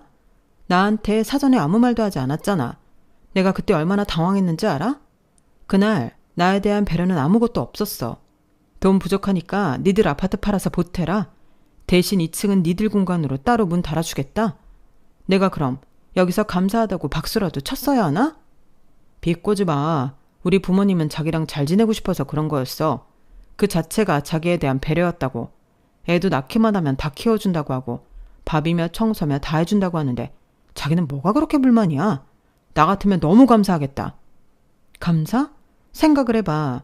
자기는 자기 부모님이니 안 불편한가 본데 나는 내 부모도 같이 살면 불편해. 2층에 따로 공간 내어주신다고 해도 온전한 자유가 있어? 그럼 나는 2층에서 안 내려가고 따로 내주신 문으로 타인처럼 살아도 되는 거야? 아니잖아. 결국엔 나는 며느리 노릇하고 살아야 하는 건데 그게 좋겠냐? 까짓 거 좀 하고 살면 안 되냐? 우리 3년 동안 신혼생활 재미있게 잘했고 그럼 이제 남은 날은 시부모님한테 잘하고 살면 좋지. 막말로 공짜도 아니잖아. 거기 집이며 땅이며 다 우리 앞으로 떨어질 텐데 자기는 미래 생각 안 해? 그렇게 멍청하냐? 뭐라고? 멍청해? 지금 그게 누가 할 소린데. 자기야말로 미래 생각하면 이 아파트를 팔지 않은 게 장땡이야. 나는 뭐 자기처럼 아파트 생활 마냥 편해서 고집하는 줄 알아? 어쩔 수 없이 집값 오르는 거 기대하고 사는 거야. 그리고 또 현실적으로 생각하면 귀찮으면 당장 생활비는 누가 내? 지금 돌아가는 거 보니까 시부모님 지금 집 짓는 거 거의 올인하고 계시는 것 같은데 돈이 있겠어? 연금 나오려면 아직 한참 남았잖아. 그렇다고 귀촌하자마자 농사라도 지으실 수 있대? 순전히 우리 몫이라는 거 진짜 몰라? 그럼 생활비 다달이 드리고 나는 시집살이 하려는 말인데 자기 정말 미쳤니? 아니 말면서도 그러고 싶은 거야? 왜 말을 또 그렇게 해? 그게 아까워? 일하는 아줌마한테 주는 돈보다야 훨씬 싸지. 우리가 일하는 아줌마를 쓰니? 우리끼리 살면 그냥 그런 대로 살면 되지만 합가하면 그게 아니라는 소리라고. 나는 절대 그럴 생각 없고 합가하고 싶으면 자기만 가서 해. 나는 주말 부부로 살아도 상관없으니까. 지금 그 소리가 아니잖아. 이 아파트를 팔아야 가평에 집을 지을 수 있다니까. 그니까 2층 말고 돈에 맞춰서 지으시라고. 그리고 막말로 도저히 안 될 것 같으면 중단해야지 뭐. 시부모님도 지금 당장은 직장 다니시잖아. 조기 은퇴 안 하시면 되고. 그리고 말이 나와 하는 소린데 우리 이 아파트 팔면 가평에 집 지어지는 동안 어디 있어? 설마 자기 부모님 월세집에 들어가서 살자는 소리는 아니지? 저는 남편한테 하나하나 따지며 합간이 귀촌이니 절대 싫다고 말했어요. 하지만 남편은 제 말에 제대로 반박도 못하면서 뿔만 나 있었는데 나중엔 저더러 지금 당장 생각하는 단순한 사람이라고 하더군요. 자기는 몇 년 고생해서 몇 억을 챙기는 계산을 했다고 하는데 저는 그 몇 억 필요 없다고 했거든요. 이런 말 어떻게 들리실지 모르지만 저희 시부모님 지병도 없으시고 아직 많이 젊으세요. 그런데 시부모님이 언제 돌아가실지 알고 그런 고생을 한답니까? 몇 억이 아니라 몇십억을 챙긴다고 해도 내키지 않을 일을 남편은 제가 시부모님이랑 같이 살기 싫어서 억지를 부린다고 했어요. 그러니 저만 아주 환장을 노르셨죠. 게다가 그 몇 억 중에 저희 돈이 적게는 3억, 많게는 4억이 들어가는 건데 제 입장에서는 계산도 못하는 명청이는 남편이라고 생각했죠. 그렇게 남편과 오랜 시간 신경전을 벌였어요. 급기야 얼굴만 보면 싸워대서 저는 집에 가는 것도 싫고 야근에 주말 근무까지 자처했는데 삶의 질이 말이 아니더라고요. 그에 반면 남편은 뭐가 혼자 바쁜지 전화통에 불이 나는 건 기본이고 여기저기 빨빨거리면서 다녔는데 물어보지도 않았어요. 괜히 물어봤다가 또다시 합간이 귀촌인이 있단 얘기하면서 싸우기 싫었거든요. 그리고 그러면서 자연스럽게 임신은 포기했는데요. 하늘을 봐야 별을 딴다고 남편과 감정도 좋지 않은데 임신은 생각하고 싶지도 않았어요. 그리고 남편은 제가 계속 버티자 나름 고심 끝에 찾은 답이라며 가평 집에 시부모님이랑 같이 살다가 아이가 어느 정도 크면 다시 도시로, 그것도 서울 아파트로 나오자고 했는데 그 말에 하도 어이가 없어서 콧방귀가 나왔어요. 이런 말까지 진짜 하고 싶지 않은데 머리는 장식이야? 우리가 가평에서 사는 동안 아파트 값은 떨어진대? 그리고 무엇보다 우리가 무슨 돈이 있어? 우리 돈 전부 그 가평집에 가고 시부모님 생활비까지 우리가 책임지면 우리 돈 모을 새도 없어. 아니지. 지금 당장은 아니니까. 한 10년을 생각하면 그때는 여력이 생기지. 자식된 입장에서 이런 말 그렇지만 우리 부모님 더 늙고 힘 없으시면 그때는 그 집이랑 땅 팔아서 우리 부모님은 작은 집에 모시고 우리는 남은 돈으로 아파트 사면 되잖아. 그냥 편하게 투자라고 생각해. 무조건 싫다고만 하니까 접점이 없잖아. 자기야말로 내 입장에서 생각해주면 안 돼? 내가 싫다고 하잖아. 그게 투자든 자기 말대로 돈을 벌 수 있는 방법이든 싫다고. 나는 그냥 우리 아파트에서 살고 여기 집값 오르면 팔고 더 넓은 곳 가든가 아니면 서울로 들어가고 싶어. 정말이지 평행선 대화라는 건 경험해보니 너무 진이 빠지는 것 같았어요. 이건 도무지 어느 한쪽도 양보할 생각이 없으니 아무리 대화를 해도 도돌이표였는데 나중엔 감정만 상하더라고요. 그래서 제가 먼저 이렇게 말했어요. 그러지 말고 시부모님에게 우리가 매달 생활비 얼마씩이라도 드리자. 한 50만 원 정도면 합가하는 대신이라고 생각하고 내가 부담할게. 뭐? 지금 장난하냐? 무슨 거지 적서네? 500도 아니고 50 주면서 닥치고 가만히 있으라고? 더 나랑 우리 부모가 우습게 보이냐? 내가 언제 그랬다고 그래. 싫으면 싫다고 하면 그만이지 왜 성질을 내? 나는 자기랑 이제 그만 싸우고 싶어서 나름 묘안을 낸 거야. 싫으면 말어. 그래 싫어. 너만 싫으면 나도 싫다. 나는 돈보다 자기 마음이 더 싫은 거야. 아니 자기 원래 이런 여자였어? 내가 아주 여자 보는 눈이 삐었네. 뭐라고? 지금 말 다 했어? 전날 저희 부부는 결혼한 이후 제일 크게 싸웠어요. 그동안 쌓인 감정도 있는데 저런 막말까지 들으니 그 순간은 저도 화를 참을 수가 없었거든요. 그래서 그날 이후 각방까지 쓰게 되었고 그렇게 한 달 넘게 서로를 미워하고 지내다 보니 저는 감정적으로 너무 힘들었어요. 오죽하면 살도 7kg나 빠졌는데 친정 부모님이 무슨 일 있냐고 걱정하시더라고요. 그래서 힘든 마음 의지라도 하고 싶어 친정 부모님에게 그간의 마음고생한 일을 모두 털어놓았고 저희 부모님은 화가 머리 꼭대기까지 올라갔는데요. 아니 무슨 그런 말도 안 되는 고집을 부려? 지금 니들 사는 아파트에 엄연히 따지면 우리 돈 1억이 있는 건데 니들 신혼집 얻으라고 준 거지? 네 시댁 귀촌집 지으라고 내준 게 아니잖아. 안 되겠다. 당장 네 신랑 불러라. 됐어. 나는 이제 너무 지쳐서 계속 이렇게 사는 게 맞나 싶은데 괜히 그 사람 불러다 니네 부모한테 혼났니 어쩌니 빌미주고 싶지 않아. 그래 아빠도 같은 생각이다. 니들 어차피 아직 애도 없고 아니다 싶으면 하루라도 빨리 갈라서. 아빠는 네가 하는 선택이면 그게 설마 이혼이라도 찬성이다. 원래 합가든 귀촌이든 마음 맞아서 해도 뒤에 탈이 날 확률이 높은데 왜 싫다는 사람한테 강요를 해? 그 양반들 그렇게 안 봤는데 아주 경우가 없구만. 내 말이 사람들이 진짜 너무 이기적인 거 아니야? 막말로 이건 돈 싸들고 와서 한현우를 타라는 거야. 내 딸을 뭘로 알고. 전날 저희 친정 부모님은 굉장히 화가 나셨어요. 그 모습을 보니 죄송하기도 하고 또 내 편이 둘이나 있다는 안도감도 들었는데 친정 부모님까지 저리 말을 하니 남편이 자기 고집을 꺾지 않는다면 이혼밖에는 답이 없겠다 생각이 들더군요. 그리고 최대한 여러 사람 의견을 듣고 싶어 친구며 회사 동료며 붙잡고 하소연하며 말했는데 어느 누구도 저더러 너무했다는 사람은 없었어요.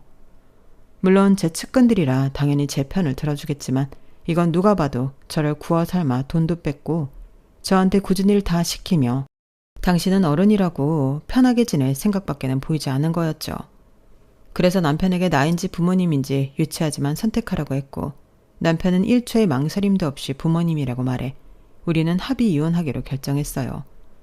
그리고 제가 남편이 가져온 1억과 그동안 같이 갚은 대출금의 반을 현금으로 줄 테니 이 집 명의를 제 단독 명의로 하기로 했는데 그 돈은 저희 친정 부모님이 주신다고 하셨어요. 대신 저는 다달이 부모님에게 돈을 갚는 걸로 이미 이야기가 다 되었는데 그렇게 말하니 남편이 그제서야 조금 아쉬운 얼굴을 하더군요. 그리고 자기도 생각할 시간을 달라고 하더니 며칠 후 시부모님이 저희 집에 들이닥치셨는데요. 말 그대로 좋게 오신 게 아니고 들이닥치셔서 저에게 막말을 퍼부으셨어요. 얘, 너 진짜 해도 해도 너무한다. 누가 보면 내가 너 잡아먹으려고 같이 살자고 하는 줄 알겠어. 나는 그저 좋은 마음으로 제안한 건데 꼭 이렇게까지 해야겠냐? 네 남편도 원하는데 그냥 너도 못 이기는 척 들어와야지. 제가 왜요? 저는 싫어요. 싫은데 참고 남편 뜻에 따르라고요? 두고 좋으라고요. 그래도 그렇지. 이미 진행 중인 공사를 너 때문에 중단할 수는 없는 노릇이지 않니? 가족끼리 그런 것도 이해를 못 해줘? 네가 이렇게 시간 끄는 동안 공사는 무한 연기되고 우린 매달 월세 내면서 좁은 집에서 지내고 있는데 이렇게 잊어져도 안 되면 그때는 어쩔래? 책임의식 이런 거 못 느끼니? 제가 왜 그 문제에 책임의식을 느껴야 해요? 말은 바로 하셔야지. 애당초 제 의견 묻지도 않고 진행하신 게 문제인 거잖아요. 저 바보 아니에요. 제가 아버님 어머님 속을 모를 것 같아요? 공사 전에 저한테 물으면 제가 싫다고 할 테니 일 저지르고 이젠 어쩔 수 없다고 몰아가려 하신 거 저 다 알아요. 근데 제가 싫다고 하니까 가운데서 애가 타시는 거잖아요. 야, 이게 아주 싹퉁머리가 없네. 그래, 네가 오죽 우리한테 그런 모습을 보였으면 우리가 그런 생각까지 했겠냐? 시부모님이 이만저만 하다고 하면 토달지 말고 알겠다고 하면 모두가 평화로울 일을 너는 왜 이렇게 혼자 튀는 거야? 그렇게 네가 잘났냐? 이혼? 누구 좋으라고 이혼을 해? 그래요? 그럼 소송할게요. 저는 더는 피곤하고 싶지 않아서 돈 계산할 것도 없고 각자 들인 돈만 챙겨서 좋게 헤어지자는 거였는데 이렇게 된 이상 저도 뭐 끝까지 가보죠. 이참에 저 힘들게 한 거 위자료도 좀 챙기고요. 뭐야? 위자료? 시어머니는 제가 한 위자료라는 말에 뚜껑이 열렸는지 제 머리채를 잡으셨어요.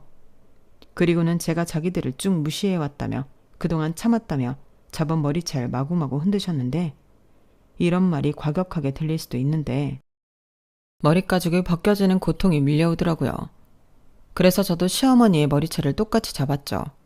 그러자 그 모습에 놀란 남편놈이 달려와서 말리는데 그런 남편도 너무 싫었어요. 제가 머리채 잡히고 있을 때는 가만히 있다가 제가 자기 엄마 머리채를 재보니 달려오는 남자라니. 그래서 발로 남편의 정강이를 빵 하고 차버렸죠.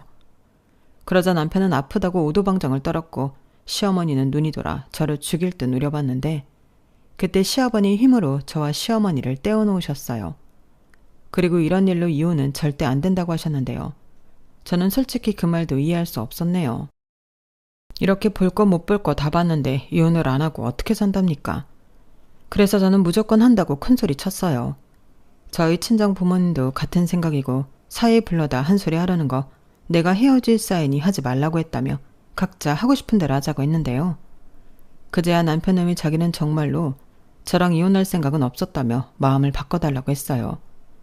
그리고 시부모님이 돌아가시고 나서는 이를 키울 생각은 전혀 없었다며 뒤늦게 자기 부모 부른 것 또한 미안하다고 사과를 하는데 오만 정이 떨어져서인지 마음이 움직이지 않았죠. 오히려 머리채까지 잡혔는데 최대한 빨리 정리하고 싶었고 3일 시간 줄 테니 합의이혼할 건지 소송할 건지 결정하라고 하면서 이 집에서 나가라고 했는데요. 돈은 최대한 빨리 결정해주면 바로 입금해주겠다고 했어요. 그러자 시부모님이 돈이 급하긴 급했는지 이제 포기할 것 같지 않다며 사실상 합의이혼 뜻을 밝혔고 저는 최대한 빨리 줄 거 주고 합의이혼과 면행 변경을 진행했는데 누군가는 그 집에 안 좋은 기억만 있는데 뭐하러 유지하냐며 팔아버리라고 했지만 저는 그러고 싶지 않았어요. 게다가 남편놈이 마지막에는 자기가 가져온 돈만 챙기는 건 계산에 안 맞는다며 집 시세만큼 따져서 반절을 달라고 했는데 그게 싫으면 집을 팔아서 정리하자고 하더군요. 그래서 더럽고 치사해서 달라는 대로 줬어요. 아니 저희 친정아빠가 달라는 대로 준다고 하라고 하더군요. 그리고 저는 그 집 월세 주고 친정 부모님 집으로 들어갔는데요. 애당초 그럴 생각이었어요. 거기서 나온 월세는 친정 부모님한테 드렸고 그렇게 이혼하고 제 위치에서 2년 동안 열심히 살았는데요. 제 안목이 맞았는지 그 집이 2년 사이 많이 뛰어 저는 그 집을 처분했어요. 부동산 시장이 힘들어질 거라고 그러길래 집값 떨어지기 전에 처분을 한 거죠. 그리고 친정 부모님한테 빌린 거 다 갚고도 제 앞으로 4억이라는 돈이 생겼는데 이게 웬 로또인가 싶어요. 그리고 최근에 전 남편 지인에게서 별로 반갑지 않은 소식을 전해 들었는데 결국 그 인간들 돈 없어서 공사 중지되고 전 남편은 그 집 짓는다고 대출 받은 거 매달 갚느라 똥줄이 타고 있다고 하는데 그 소식 듣는데 얼마나 고소했는지 몰라요. 집 짓는 일이라는 게 그렇게 물 쓰듯 돈이 들어간다고 하더니 그 말이 딱이더라고요. 그러니 저희 이혼 결정은 신의 한 수가 따로 없었다고 남편놈의 지인이 말을 하는데 여기저기 친구들한테 돈도 많이 빌려서 현재는 완전 대인관계도 끊긴 것 같더군요. 그러게 능력이 안 되면 일을 벌리지나 말든가. 그 사람들 그 귀한 아들 인생 망쳐놓고 어떤 심정으로 살고 있을지 매우 궁금합니다. 그리고 제가 원하지 않은 소식을 전해 들었듯 그 인간도 제 소식을 들은 모양인데요. 제가 아파트 팔아 제법 많은 차익을 챙긴 걸 알고 그렇게 배 아파했다고 하더라고요. 그리고 저랑 다시 재결합하고 싶다며 제 연락 묻고 다닌다고 했는데 저는 이런 일이 있을까 집 팔 때 핸드폰 번호도 바꿔버렸어요. 마음 같아서는 이혼했을 때 바꾸려고 했는데 생각해보니 그러면 또 번호를 2번이나 바꿔야 할 수도 있다고 생각해 그 인간 번호 차단해놓고 좀 참았더니 너무 다행스럽네요. 그리고 만약 정말로 그 인간에게서 연락이 온다면 그때는 아주 다시는 딴 마음 먹지 않게 개망신을 시켜줄 작정이에요. 미련이라는 건 자기만 있는 거지 저는 전혀 없거든요. 그러게 그때 자기 부모가 아닌 저를 선택했어야죠. 결혼한 이상 먼저 챙겨야 할 가족이 누구인지 몰랐던 그놈의 낮은 안목에 심히 유감을 표하는 바입니다. 만약 그때 저를 선택했다면 같이 돈 벌고 지금 잘 먹고 잘 살고 있겠죠. 부디 그놈이 저를 놓친 걸 두고두고 후회했으면 좋겠네요. 그러게 아무리 효자라도 줄을 잘 섰어야죠. 안 그런가요? 원래 마누라 말을 잘 들으면 자다가도 떡이 생긴다고 했는데 그 떡 저 혼자 아주 맛있게 또 오래오래 음미하며 먹으려고요. 그리고 언제까지 직장만 다닐 수 없으니 이 돈을 종잣돈으로 저도 임대사업을 해볼까 하는데요. 그놈 더 배 아프라고 더 많이 벌고 더 성공해서 더 좋은 남자랑 연애도 하고 재혼도 해 보란듯이 예쁜 아이 낳고 행복하게 살고 싶은 마음이에요. 저 충분히 그럴 수 있겠죠? 부디 많은 분들이 그럴 수 있다고 응원해 주셨으면 좋겠네요. 오늘 제 사연은 여기까지였어요. 요즘은 하루에도 기온차가 너무 큰데 건강 잘 챙기시기 바라고요. 아울러 늘 웃음 가득한 행복한 하루 되시길 진심으로 바라겠습니다. 지금까지 제 이야기 함께 해주셔서 대단히 감사드려요. 다음엔 행복한 사연으로 또다시 인사드릴 수 있도록 열심히 살아보겠습니다. 고맙습니다. 여러분, 사연 댓글에 응원과 현명한 조언 부탁드려요. 좋아요와 구독은 저에게 큰 힘이 됩니다. 오늘도 좋은 일 가득하세요.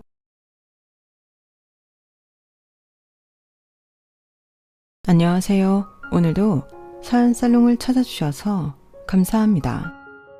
저는 올해 63살이 된 싱글 여성입니다.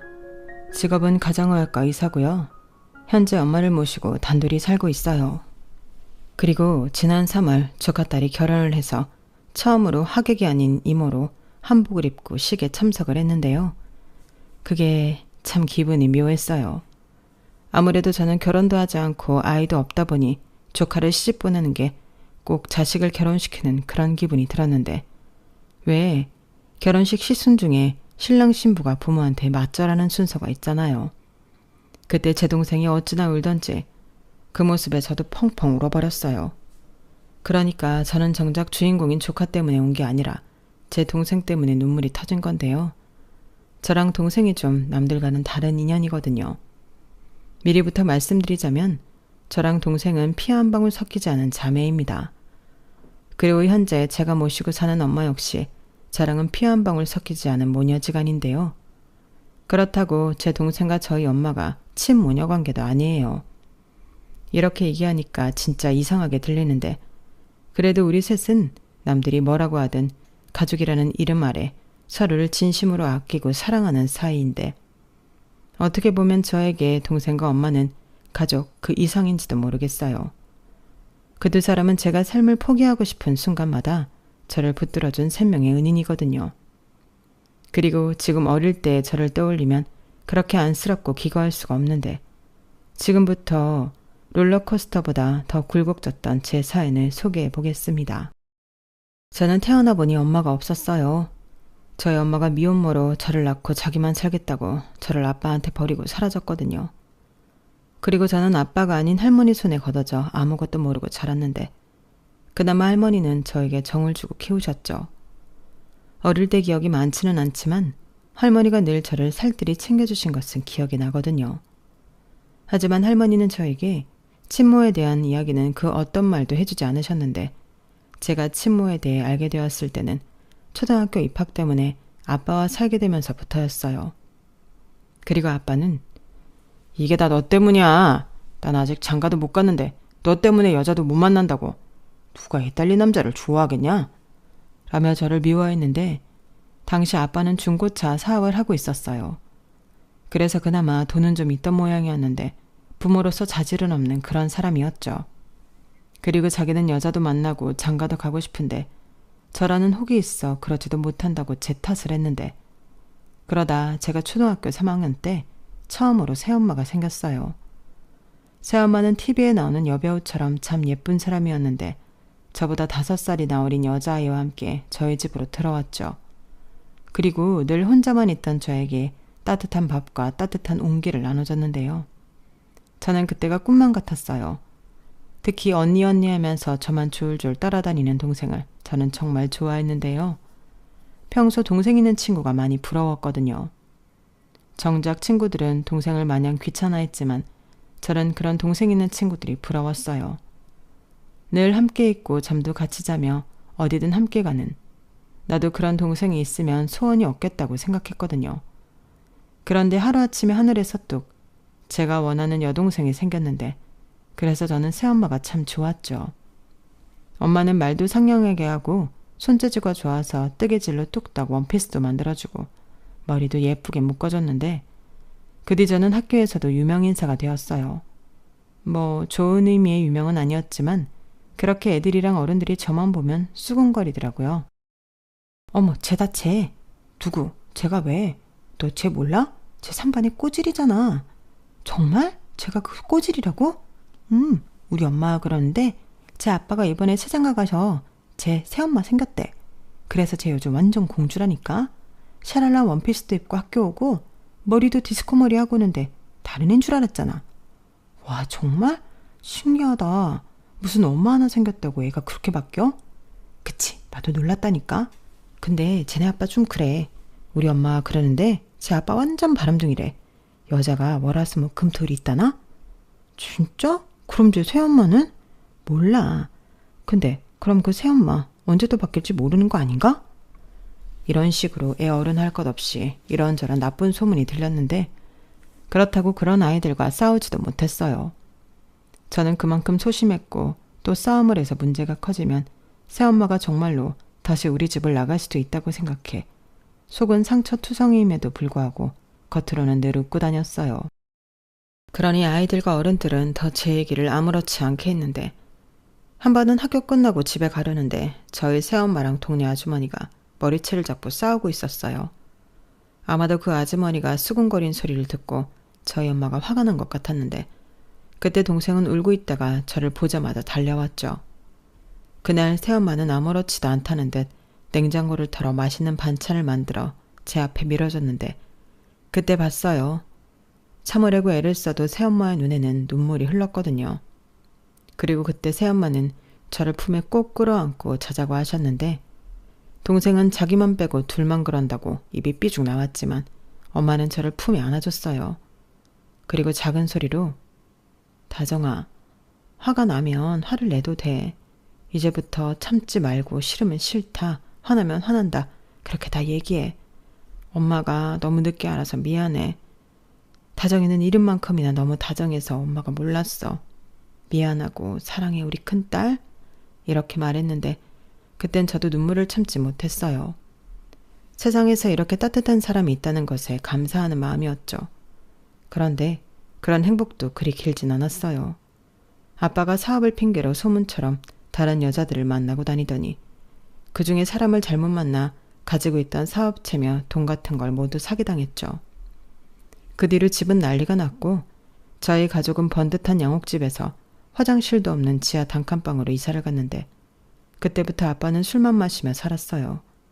그러다 술에 취하면 폭력적으로 변했는데 그땐 아무도 말릴 수가 없었죠. 그리고 그때는 새엄마가 저랑 동생을 데리고 밖으로 도망치듯 나갔는데요. 그러다 아빠가 잠이 들면 집에 들어가야 했었죠. 하지만 매번 그럴 수는 없었고, 아빠는 또 저 때문에 자기 인생에 꼬였다며 저에게 화살을 돌리다 새엄마가, 애한테 무슨 그런 말을 해. 당신이 그러고 나빠야? 당신이 이렇게 된 건 순전히 당신 탓이야. 라며 저를 감싸다 정말 큰 난리가 났어요. 아빠가 집안의 물건을 모두 부수기 시작했거든요. 그 난리통에 동생이 파편에 맞아 다치게 되었고 피가 많이 나서 제가 정말 많이 놀랐는데, 놀란 마음에 119에 신고를 했어요.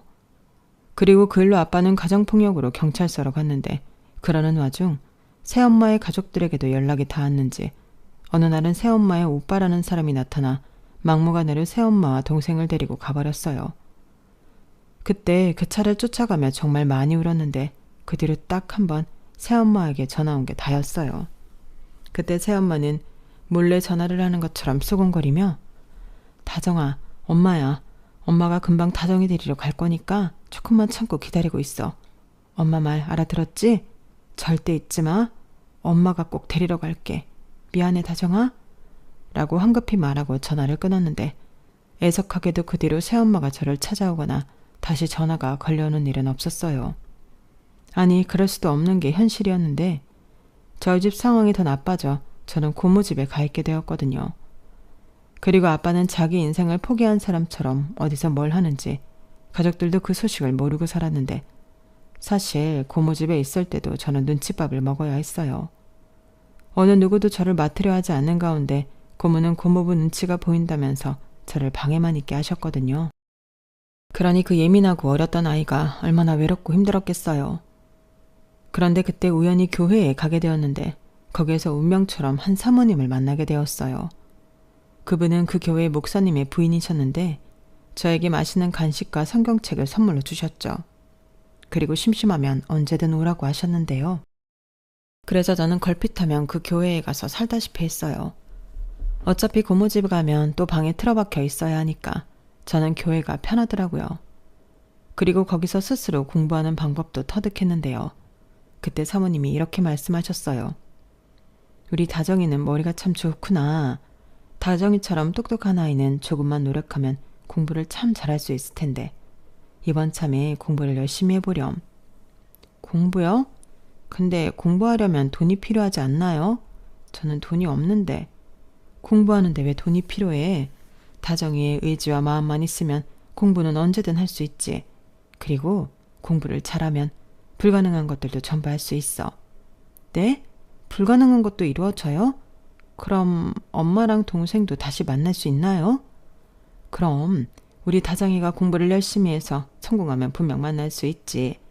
이용하면 큰 성공을 해서 유명해지면 더 좋고 유명하면 TV나 신문에도 나오잖아. 그럼 다정이 엄마랑 동생이 그걸 보고 찾아올 수도 있고. 와, 그럼 저 공부할래요. 그때 저는 그게 희망이라고 생각하고 미친 듯이 교과서를 달달 외웠어요.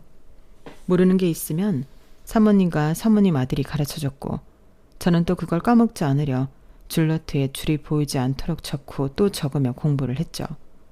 그러다 전혀 생각지도 못한 소식이 전해졌어요. 그건 경찰서에서 온 연락이었는데 고모 말에 의하면 저희 아빠가 길에서 사망해 있었다는 연락이었죠. 그래서 가족이 와서 신원 확인을 해줘야 한다고 했는데 고모는 그때도 오빠라고 하나 있는 게 죽는 그날까지 이렇게 사람을 귀찮게 해. 이럴 거면 내 앞으로 돈이라도 좀 남겨주고 가든가. 에휴, 내 팔자야. 라며 싫은 내색을 잔뜩하며 경찰서며 병원이며 바쁘게 다녀왔고 다행히 고모는 저를 데려가진 않아 저는 그 모습은 보지 않았어요. 지금 생각해도 그게 너무 다행이고 제가 고모에게 그나마 감사하게 생각하는 점도 그거였는데 아무리 저를 낳아준 친부라도 어린 마음에 그건 보고 싶지 않더라고요. 하지만 저는 그날 이후 완벽한 고아가 되었고 고모와 고모부는 저 때문에 늘 부부싸움을 하셨는데요. 싸움의 주제는 늘 같았죠. 저를 언제까지 이 집에 둘 거냐는 거였어요. 그러니 그때부턴 방이 아닌 그 집에 있는 게 눈치가 보였는데 그래서 교회에 있는 날이 더 많아졌죠. 그때 저에게 유일한 친구가 사모님이셨어요. 친구도 못 만들던 저에게 늘 먼저 이야기를 걸어주셨는데 그 때문에 저도 제 이야기를 하나둘 털어놓게 되었죠. 그리고 어느 누구한테도 꺼내놓지 못한 말도 사모님에게 했는데요. 어린 마음이지만 저는 사는 게 너무 힘들었어요. 고아가 된 이상 새엄마와 동생을 다시 만난다는 희망도 없었고 앞으로 어떻게 될지 무섭기만 했는데 그때는 어린 마음이지만 이 세상에서 제가 사라졌으면 좋겠다는 생각도 했었거든요. 그래서 그 얘기를 했었는데 사모님이 깜짝 놀라셨고 절대 그런 생각하면 안 된다며 그러면 정말로 엄마도 동생도 못 만나는 거라며 저를 혼내셨는데 그때 사모님의 진심이 느껴져 많이 울었어요. 그때까지는 저한테 무슨 일이 일어나도 걱정하거나 슬퍼할 사람이 아무도 없을 거라고 생각했었거든요. 그리고 제 마음 상태가 많이 걱정이 되셨는지 어느 날 사모님이 저에게 전문 아줌마 아저씨를 소개해 주셨는데요. 그 두 분은 부부로 교회 봉사를 다니시는 분이라고 하셨어요. 그리고 제 이야기를 종종 들어 저와 친해지고 싶다고 하셨는데 매주 토요일은 그분들을 만나는 날이었죠. 교회에서 만날 때도 있었고 밖에서 따로 만날 때도 있었는데 그때마다 두 분은 저에게 옷이며 책, 학용품 같은 걸 선물로 사주시곤 했어요. 그리고 제가 중학교에 들어갈 무렵이 되었을 때는 고모가 저더러 알아서 하라고 했는데요. 지금이야 교복에 무료지만 제가 다닐 때는 모든 게 다 돈을 내야 했기 때문에 저는 현실적으로 학교에 갈 수 있는 처지가 못 됐는데 어느 날 저에게도 기적이 일어났어요. 평소 친하게 지냈던 교회 젊은 아주머와 아저씨가 어느 날 저희 고모에게 찾아와 저를 입양하고 싶다고 하셨는데요. 그때 제가 알기로 고모가 돈 봉투를 받은 걸로 기억해요. 그러니 고모는 화색을 띠며 저를 기꺼이 보냈는데 그때 저에게 이렇게 말하더군요. 그래도 네가 아주 복이 없지는 않은가 보다. 가서 새엄마랑 새아빠 말씀 잘 듣고 여기 있었던 기억 다 잊고 잘 살아. 저는 저 말을 듣고 처음으로 웃었어요. 이제 더는 저 집구석에서 눈치 보고 살지 않아도 된다고 생각하니 날아갈 것 같았거든요. 그리고 저를 입양해준 양부모님을 생명의 은인이라 여기며 무조건 착한 아이가 되겠다고 다짐했는데 사실 그것도 쉬운 일은 아니더라고요. 일부러 그런 건 아니었지만 제가 뭔가 기대에 부응하지 못하거나 잘못된 행동을 하면 양부모님이 실망하고 저를 다시 버릴 수 있다고 생각해 저는 늘 긴장 상태로 지냈는데요. 그렇다 보니 집인데도 눈치를 보게 되었어요. 그리고 양부모님 역시 저에게 어떻게 해줘야 다른 평범한 부모와 같을 수 있을까 서로 시행착오를 겪어야 했는데 두 분은 제 상처도 있고 하니 무작정 저를 믿고 사랑을 주자고 생각하신 것 같았어요. 그래서 저는 감사하게도 그전까지는 받지 못했던 사랑을 넘치게 받았고 어느덧 저는 학교에서 공주님이라는 별명을 갖게 되었는데요. 제 과거를 모르는 친구들은 제가 부유한 집의 무남 동료로 부모님 사랑을 듬뿍 받고 자란 줄 알고 있더군요. 야 김다정, 너 오늘도 니네 아빠 차 타고 등교했지? 진짜 짱 부럽다. 나는 가방도 무거운데 우리 아빠는 맨날 버스 타고 가라고 한단 말이야. 그래? 나도 가끔은 버스 타고 싶은데 아빠가 회사 가는 길이라서. 그래도 외동딸은 뭐가 달라도 다른 거지. 피부 하얀 거 좀 봐. 너 혹시 그거냐? 방에 공주 침대 있고 커튼도 막 분홍색 파스텔 톤이고? 어떻게 알았어? 야, 딱 보면 알지. 너처럼 부모 사랑받는 애는 대부분 그렇게 살더라고. 학교 끝나고 집에 가면 엄마가 간식도 막 만들어주고. 너 혹시 집은 2층이냐? 2층은 아니고 그냥 아파트야. 간식은 만들어주셔. 아무튼 넌 뭔가 다른 애들이랑은 결이 달라. 공주야 공주. 저 말을 듣는데 저는 그날 하루 종일 기분이 이상했어요.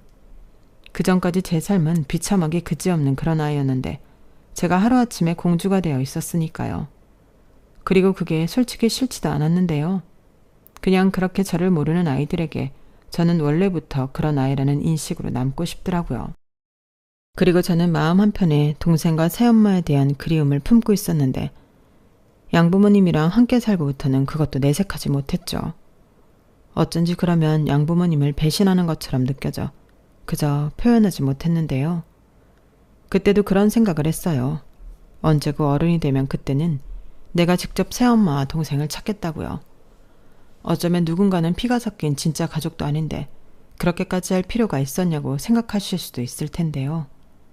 저에겐 처음으로 가져본 엄마와 동생이기 때문에 누가 뭐라고 하든 내 엄마, 내 동생이라고 생각했어요.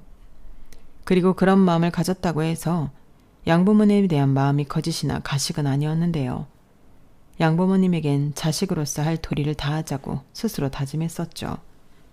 그래서 다른 아이들이 사춘기가 왔다고 예민할 때 저는 공부에만 매진했고 끝내는 전교 1등도 여러 번 하면서 양부모님을 기쁘게 했는데 그때 저희 부모님은 늘 이렇게 말씀하셨어요. 아, 우리 딸 정말 장하다. 어떻게 이런 아이가 우리 딸이 되었지? 정말 하나님께 감사드릴 일이야. 안 그래요, 여보? 그럼 정말 수고했다. 엄마랑 아빠는 그저 네가 건강하고 행복하게만 자라면 소원이 없다고 생각했는데 네가 이렇게 우릴 기쁘게 해주는구나. 고맙다. 고마워. 그런 의미로 우리 다정이 뭐 갖고 싶니? 아빠가 다 사줄게. 아니에요. 갖고 싶은 거 없어요. 1등이 뭐 그렇게 큰일이라고. 그저 저는 엄마 아빠가 해주신 만큼 저도 보답하고 싶어서 열심히 했을 뿐이에요. 정말이에요. 어머 여보, 얘 말하는 것 좀 봐요. 진짜 천사가 따로 없네. 그러지 말고 먹고 싶은 거 있으면 다 말해. 엄마가 만들어줄게. 아니다, 우리 근사한 데 가서 외식할까? 우리 딸 어디 가고 싶니? 그럼 엄마가 가고 싶은데 가요. 엄마가 만들어주는 음식은 다 맛있지만 오늘은 엄마도 편하게 같이 먹어요. 여보, 아무래도 우리가 복덩이를 공짜로 얻은 것 같아. 그래, 그럼 오늘은 우리 집 여자들을 위해서 아빠가 기사도 하고 돈도 쓰자. 참 지금 생각해도 저 때는 제가 세상 부러울 사람이 없었던 것 같아요. 무섭고 인간적으로 별로인 친부에 비하면 양부모님은 모든 것이 완벽한 부모님이셨는데 이런 가정은 TV에서만 나오는 가짜인 줄만 알았거든요. 그런데 그런 부모가 내 부모이고 많은 아이들이 저를 부러워한다고 생각하니 처음으로 욕심이 제 마음에서 끓었는데요. 그렇게 공부를 잘해 부모님에게 칭찬받고 학교에서 인정받는 낙으로 사는 저는 10대 시절을 보냈어요. 게다가 선생님의 권유로 저는 반장은 물론이고 중학교, 고등학교, 전교 회장도 했는데 그때는 저희 엄마의 공이 크셨죠. 저희 엄마가 중학교부터 학교 운영위원회에 참석하시며 학교 생활을 많이 하셨거든요. 그래서 저희 엄마 덕에 저는 회장까지 하며 학교 생활을 했는데 저희 엄마는 은근히 제가 공부를 잘하니 의대에 가길 소망하셨어요. 저희 외갓집엔 할아버지부터 삼촌들까지 의사가 많았는데 엄마는 의사가 되고 싶었지만 그러지 못했다고 하셨거든요. 그리고 저희 아빠는 그럭저럭 규모가 있는 회사를 운영하셨는데 친부와 다르게 아빠는 회사를 성실히 운영하셨고 또한 자선사업도 많이 하면서 회사 사람들은 물론이고 주변 사람들의 존경까지 받으셨는데 그때 아빠는 저에게 늘 이렇게 말씀하셨어요. 우리 딸은 꿈이 뭔가? 단순히 의사가 되고 사업가가 되는 그런 거 말고 어떻게 살고 싶은지 아빠는 너무 궁금해. 꿈이요? 원래 꿈은 장래희망 같은 거 아니에요? 아니지. 그건 네 말대로 장래희망이지 꿈이 될 순 없는 거잖아. 아빠는 꿈을 이루기 위해 회사를 차렸다. 아빠는 돈을 많이 벌어서 좋은 일을 많이 하는 사람이 되고 싶었거든. 만약 그때 돈을 벌지 않고도 좋은 일을 할 수 있는 방법을 알았다면 아빠는 어쩌면 다른 인생을 살았을지도 몰라. 이렇듯 아빠는 네가 어떻게 살고 싶은지가 궁금해. 아, 저는 그냥 다시는 돈 때문에 힘들지 않고 가족이랑 헤어지지 않는 그런 평범한 생활을 하고 싶어요. 그리고 아빠가 어떻게 생각할지 모르지만 엄마의 바람도 이루어드리고 싶고요. 엄마의 바람? 의사 말이니? 네, 솔직히 의대에 가겠다는 생각은 없었는데 엄마가 못 이룬 꿈을 제가 이루고 싶거든요. 저는 엄마를 무척이나 사랑하니까요. 이거 네 엄마 들으면 너무 행복하다고 또 울겠다. 어떻게 그런 생각을 했어? 아빠 서운하려고 안 해? 헤이, 아빠는 딱히 제가 뭔가 됐으면 하는 것도 없잖아요. 아, 하나 있다. 제가 행복해지는 거. 맞아, 그래. 우리 딸 뭐가 되어도 좋으니까 하고 싶은 거, 되고 싶은 거, 만나고 싶은 사람 다 만나고 이루렴. 아빠도 알아. 네가 먼저 헤어진 가족을 그리워하고 있다는 걸. 그건 아마 네 엄마도 알고 있을 게다. 그리고 우리는 그게 당연하다고 생각해. 그리고 언젠가는 만날 수 있을 거라고 믿는다. 아빠. 저는 저때 아빠의 말을 듣고 깜짝 놀랐어요. 사실 정말 몰랐거든요. 저 역시 단 한 번도 내색한 적이 없는 일인데 두 분 역시 전혀 내색하지 않다 저런 말을 하시니 제가 놀랄 수밖에 없었죠. 그리고 아빠는 자기도 백방으로 찾아보겠다며 저에게 약속을 하셨는데요. 그때 이런 생각을 했어요. 이 두 분은 물리학적 부모님은 아니지만 진짜 내 부모님이시구나. 이런 생각을 하니 저도 점점 두 분을 위해 살겠다는 마음보다 두 분과 함께 행복하게 살고 싶다는 또 다른 꿈을 꾸게 되었는데 그 후로 10년 뒤 아빠는 갑작스러운 암 선고를 받으며 저희 가족과 이별하게 되셨어요. 그때 저는 의대에 진학하고 또 국시를 보는 등 참 바빴는데 그래도 아빠가 가실 때는 어엿한 의사가운을 입은 의사가 되어 있었죠. 그리고 전적으로 아빠 옆에서 케어하며 아빠와 있는 시간을 1분 1초라도 허투루 쓰지 않으려 했는데요. 그때 엄마는 많이 우셨지만 저에게 많이 고마워하셨어요. 다정아, 나는 요즘 부쩍 네가 우리한테 온 게 선물 같다. 사실 나는 불임이라 아이를 낳을 수 없었는데 아이를 포기할 수는 없었거든. 그때 네 아빠는 둘만 살아도 좋고 또 아이를 입양해 키워도 좋다고 했는데 나는 다 싫었어. 근데 교회 사모님에게 네 얘기를 듣고 너를 만났는데 그냥 네가 좋더라. 그게 시작이었지. 너라면 내가 진짜 낳은 내 딸처럼 키울 수 있을 것 같았거든. 알아요. 엄마는 늘 저에게 진심이셨어요. 그래서 늘 감사했고 또 은인이라고 생각했고요. 아니야, 나도 처음엔 그런 줄 알았는데 지금 생각해보니 네가 내 은인이고 또 훈장이야. 네가 잘 커져서가 아니라 이런 순간에 네가 없었다면 내가 얼마나 외롭고 힘들었을까 그런 생각을 하니 내가 그동안은 오만했구나 그런 생각을 했어. 아니에요. 엄마가 오만하다니 말도 안 돼. 아니야. 그리고 너무 늦게 알아서 이제 너무 미안해. 우리 딸이 있어서 아빠는 병원에 있어도 항상 든든하다고 했거든. 그동안은 자기도 바쁘고 딸도 바빠서 같이 있는 시간도 잘 없었는데 지금은 매일 같이 있을 수 있다고 자랑까지 하더라. 다른 가족은 면회 시간밖에는 같이 못 있잖아. 아빠는 그게 정말 좋았나 봐. 엄마도 너무 고맙고. 아유, 뭘 그런 걸 가지고. 당연한 거죠. 자식인데. 엄마는 제 말에 무슨 말을 하고 싶었던 것 같았지만 이내 아무 말도 하지 못하고 눈물을 흘리셨어요. 그리고 여느 자식들이 그렇겠지만 약해진 부모를 보니 새삼 내가 어른이고 내 부모를 감싸줘야겠다는 생각이 들었는데 그렇게 아빠는 생각보다 오래 병원 생활을 하시고 편안한 얼굴로 임종을 맞이하셨어요.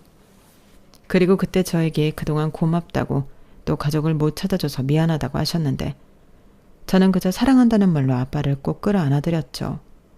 그리고 정말로 웃는 얼굴로 마지막을 보내셨는데 저희 엄마도 아빠와 고맙다며 눈물에 작별을 하셨어요. 그렇게 아빠를 떠나보낸 저와 엄마는 예전보다 서로를 더욱 의지하며 돈독하게 지냈는데 아무리 바빠도 집에 혼자 있는 엄마를 위해서 저는 꼬박꼬박 집에 들어가 밥도 먹고 잠도 잤어요. 설령 한두 시간밖에 잠을 잘 수 없다 해도 엄마 얼굴을 보고 오는 게 저한테는 무척 중요한 일이 되었는데 그때 비로소 저는 엄마한테 말을 놓고 여느 딸처럼 투정을 부리는 그런 평범한 딸이 되었죠. 그리고 엄마는 한동안 힘들어 하시더니 교회에 열심히 나가서 봉사도 하시고 기도도 하시며 다시 안정을 찾아가셨는데 그때부터 저에게 시집을 가라고 잔소리를 하기 시작하더니 여러 선자리를 알아오셨는데요. 저는 싫다고 엄마랑 계속 같이 있을 거라고 거절했지만 저희 엄마는 막무가내셨어요. 그러지 말고 가서 얼굴만 보고 와. 싫어. 가뜩이나 시간 없어 죽겠는데 왜 그런데 시간을 써? 그리고 엄마는 원래 나 시집 보내는데 별 관심도 없었잖아. 그래, 그랬는데 생각해보니까 아니더라고. 너 나 없으면 그땐 어떡할래? 너도 의지할 다른 가족이 있어야지. 무슨 소리야. 왜 그런 쓸데없는 생각을 해? 엄마가 왜 없어? 그런 말하면 나 진짜 화낸다. 됐고 어떤 선자리를 가져와도 안 나갈 거니까 그런 줄 알아. 엄마는 괜히 이상한 말만 하고. 이런 식으로 저는 결혼할 생각은 정말 없었는데 물론 그렇다고 연애도 하지 않거나 그러진 않았어요. 사람 마음이라는 게 그럴 때는 통제가 되는 게 아니잖아요. 하지만 저에게 결혼이란 어쩐지 자신이 없는 영역이었고 무엇보다 시집을 가서 지금 하는 일이나 엄마에게 소홀하게 될까봐 그것만은 내키지 않았는데요. 그렇다 보니 연애를 해도 그리 길게 가진 않았어요. 제가 만났던 대부분의 남자들은 결혼이 목적이었으니까요.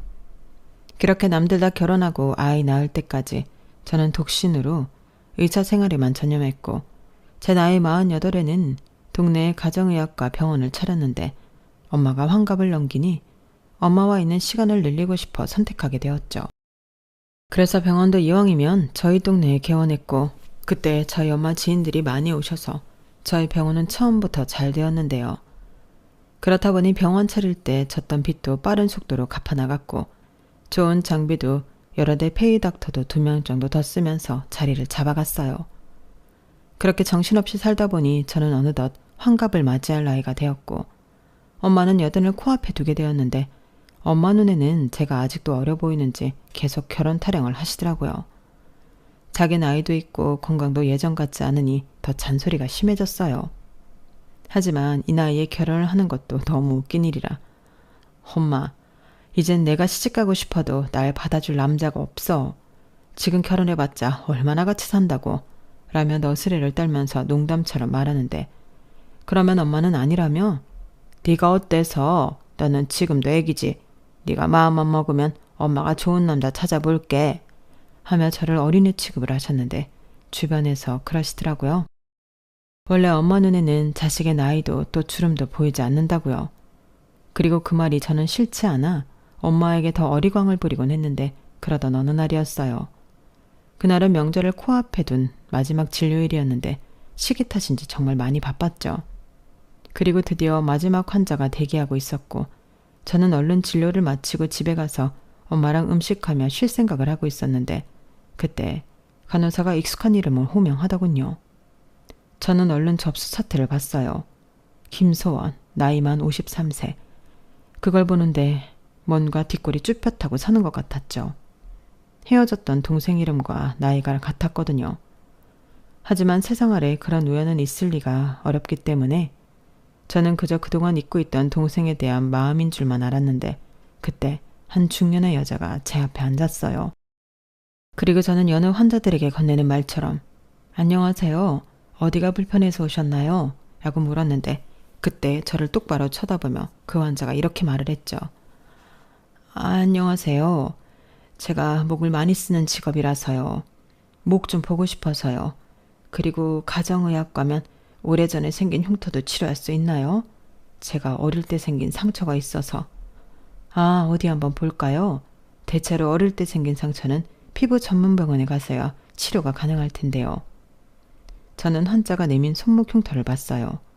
그리고 기분이 조금 이상해졌는데 그때 그 환자가 멈칫하고 있는 저에게 어릴 때 저희 아빠가 던진 물건 파편에 다쳤는데 그때 피가 많이 났었어요. 그때 저희 언니가 119를 불러서 병원에 가긴 했는데 흉이 져서 라고 하는데 저는 아무 말도 아니 숨이 쉬어지지 않았죠. 그리고 어떻게 할 수도 없이 눈물이 차올랐는데요. 그때 그토록 듣고 싶었던 그 말이 제 심장이 박히고 말았어요. 언니? 나야 언니 동생. 설마 나 잊어버린 거야? 소원이니? 정말 내 동생 김서원 맞아? 그래, 언니는 무슨 자기 동생도 까먹고 그러냐? 진짜 실망이야. 저는 믿을 수 없는 그 순간을 지금도 가슴 저릿하게 기억합니다. 그리고 그날 얼마나 울었는지 밖에 있던 간호사와 다른 방에 있던 의사들이 몰려왔는데요.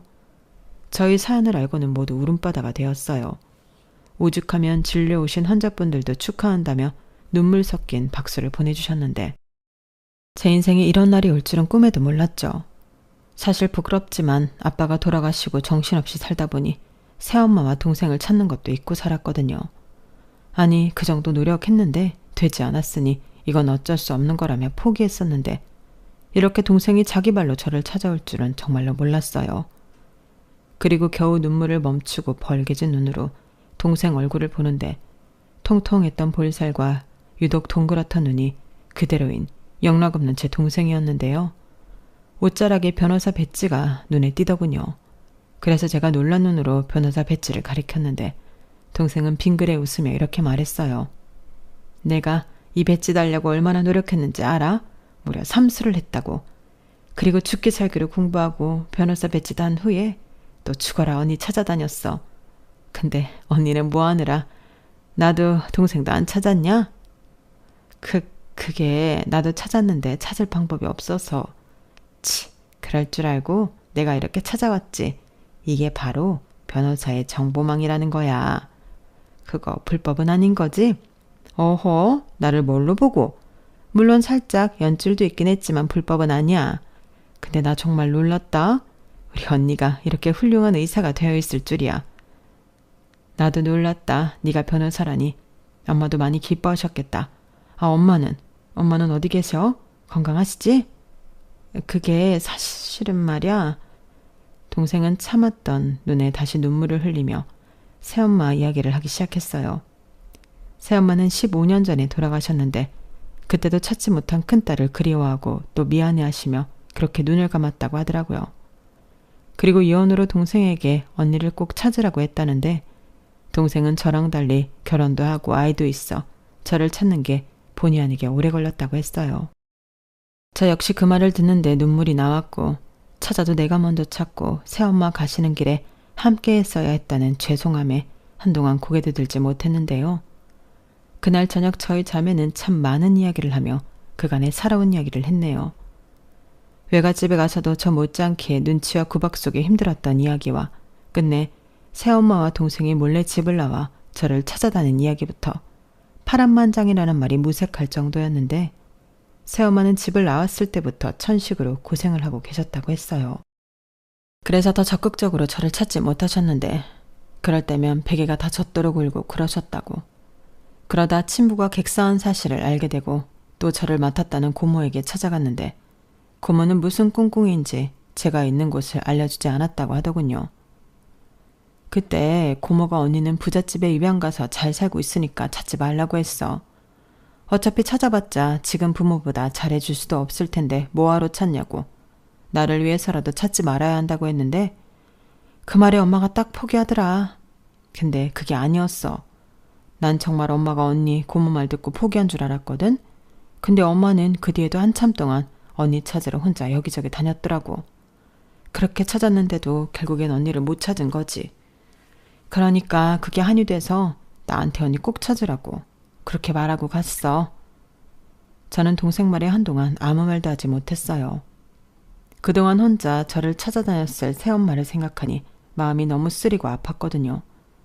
그리고 잠깐의 정적을 깨고 제가 먼저 입을 열었는데요. 그랬구나. 나는 그런 줄은 꿈에도 몰랐어. 그냥 엄마랑 너는 분명히 잘 살 거라고 생각했지. 그리고 언니도 열심히 살면 꼭 너도 엄마도 찾아야겠다고 생각했는데 미안. 내가 먼저 너를 찾았어야 했는데. 됐어. 변호사랑 의사가 같나. 내가 더 빠르지. 그나저나 언니 진짜 좋아 보인다. 멋져. 의사가 아니 왜 그렇게 잘 어울려? 뭐래. 너야말로 일을 왜 이렇게 잘 컸나? 그럼 남편이랑 애들은? 잘 있지. 사진 볼래? 내가 무려 딸을 둘이나 낳았다고. 우리처럼 사이좋은 자매야. 저는 동생의 핸드폰 속 행복한 가족 사진을 보며 참 오랜만에 환하게 웃었어요. 그리고 딱 봐도 사람 좋아 보이는 제부는 동생과 같은 로펌의 변호사라고 했는데 부부 변호사로 나름 유명하다고 하더라고요. 그리고 저도 모르게 훌쩍 큰 조카는 제 동생을 쏙 빼닮아 다 큰 예쁜 아가씨였는데 그중에 큰 조카가 시집을 갈 예정이라고 하더라고요. 비록 크는 모습을 보진 못했지만 조카의 결혼 소식에 저는 정말 기뻤는데요. 이런 기쁜 소식을 저만 알고 있을 수는 없었죠. 그래서 곧장 저희 엄마에게 전화를 드렸고 저희 엄마는 마치 잃어버렸던 딸을 찾은 듯 지금 당장 집으로 데려오라고 성화를 부리셨는데 동생도 저희 엄마가 너무 궁금하다며 같이 가겠다고 하더라고요. 그리고 그렇게 저희 셋은 역사적으로 아니 운명적으로 함께하게 되었는데요. 저희 엄마는 눈물을 흘리며 제 동생을 보자마자 따뜻하게 안아주시며 이렇게 말씀하셨어요. 네가 소원이구나. 아유 예쁘게 생겼네. 어서 와. 내가 많이 기다렸는데 드디어 이렇게 얼굴을 보네. 고맙다. 이렇게 만나러 와줘서 너무 고마워. 저희 엄마의 따뜻한 한대에 제 동생은 처음엔 어쩔 줄 몰라 했는데 나중엔 돌아가신 엄마 생각이 났는지 다시 눈물을 흘렸어요. 그리고 사연을 듣게 된 저희 엄마는 제 동생에게 또 이렇게 말씀하셨는데요. 그럼 어쩔 수 없이 내가 또 친정 엄마가 돼야겠네. 사실 나는 친정 엄마, 처갓집 그런 거 굉장히 하고 싶었거든. 근데 다정이 저게 시집을 안 간다고 하니 내가 그 꿈을 이루지 못했는데 이젠 소원인 이 덕에 나는 꿈을 이룰 수 있을지도 모르겠다. 혹시 내가 너무 부담스러운가? 초면인데 주책이지? 아니에요. 저는 너무 감사한걸요. 언니 엄마면 저한테도 엄마죠. 저도 딸이 언니처럼 딸이 되어들어도 괜찮을까요? 저도 친정이 너무 갖고 싶었거든요. 물론이지. 환영한다. 우리 막내딸. 전날 저희 셋은 밤이 새도록 서로 고맙다, 잘 지내자, 하늘에 있는 엄마 목까지 대신하겠다 등 참 많은 이야기와 다짐을 나눴어요. 사실 그런 다짐보다 그저 함께할 수 있다는 것만으로도 너무 행복한 날이었는데 하필이면 그날이 명절이라 더 뜻깊었어요. 게다가 수원이는 바로 다음 날 시댁에 가야 했는데 언제 또 일어나서 음식을 하셨는지 저희 엄마가 동생 양손에 한가득 음식을 해서 보냈죠. 친정 엄마가 한 첫 번째 음식이라면서요.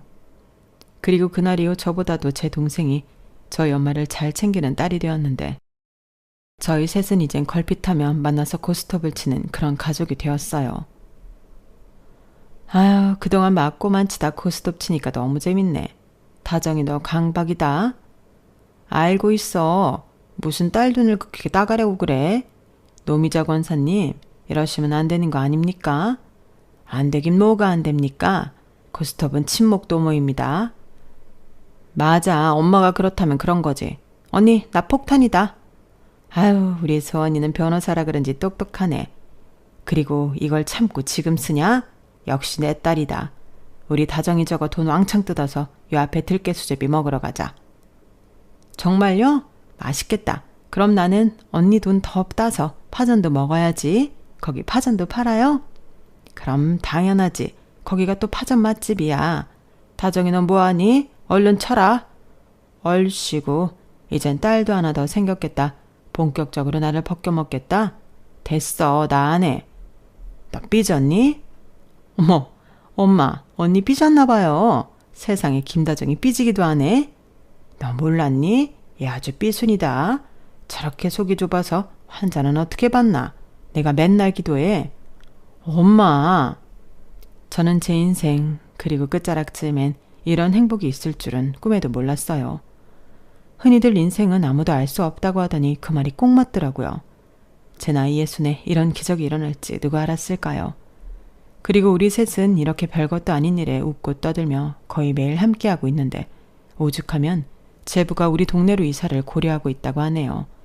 마누라가 친정이 생겨서 집에를 오지 않는다고요.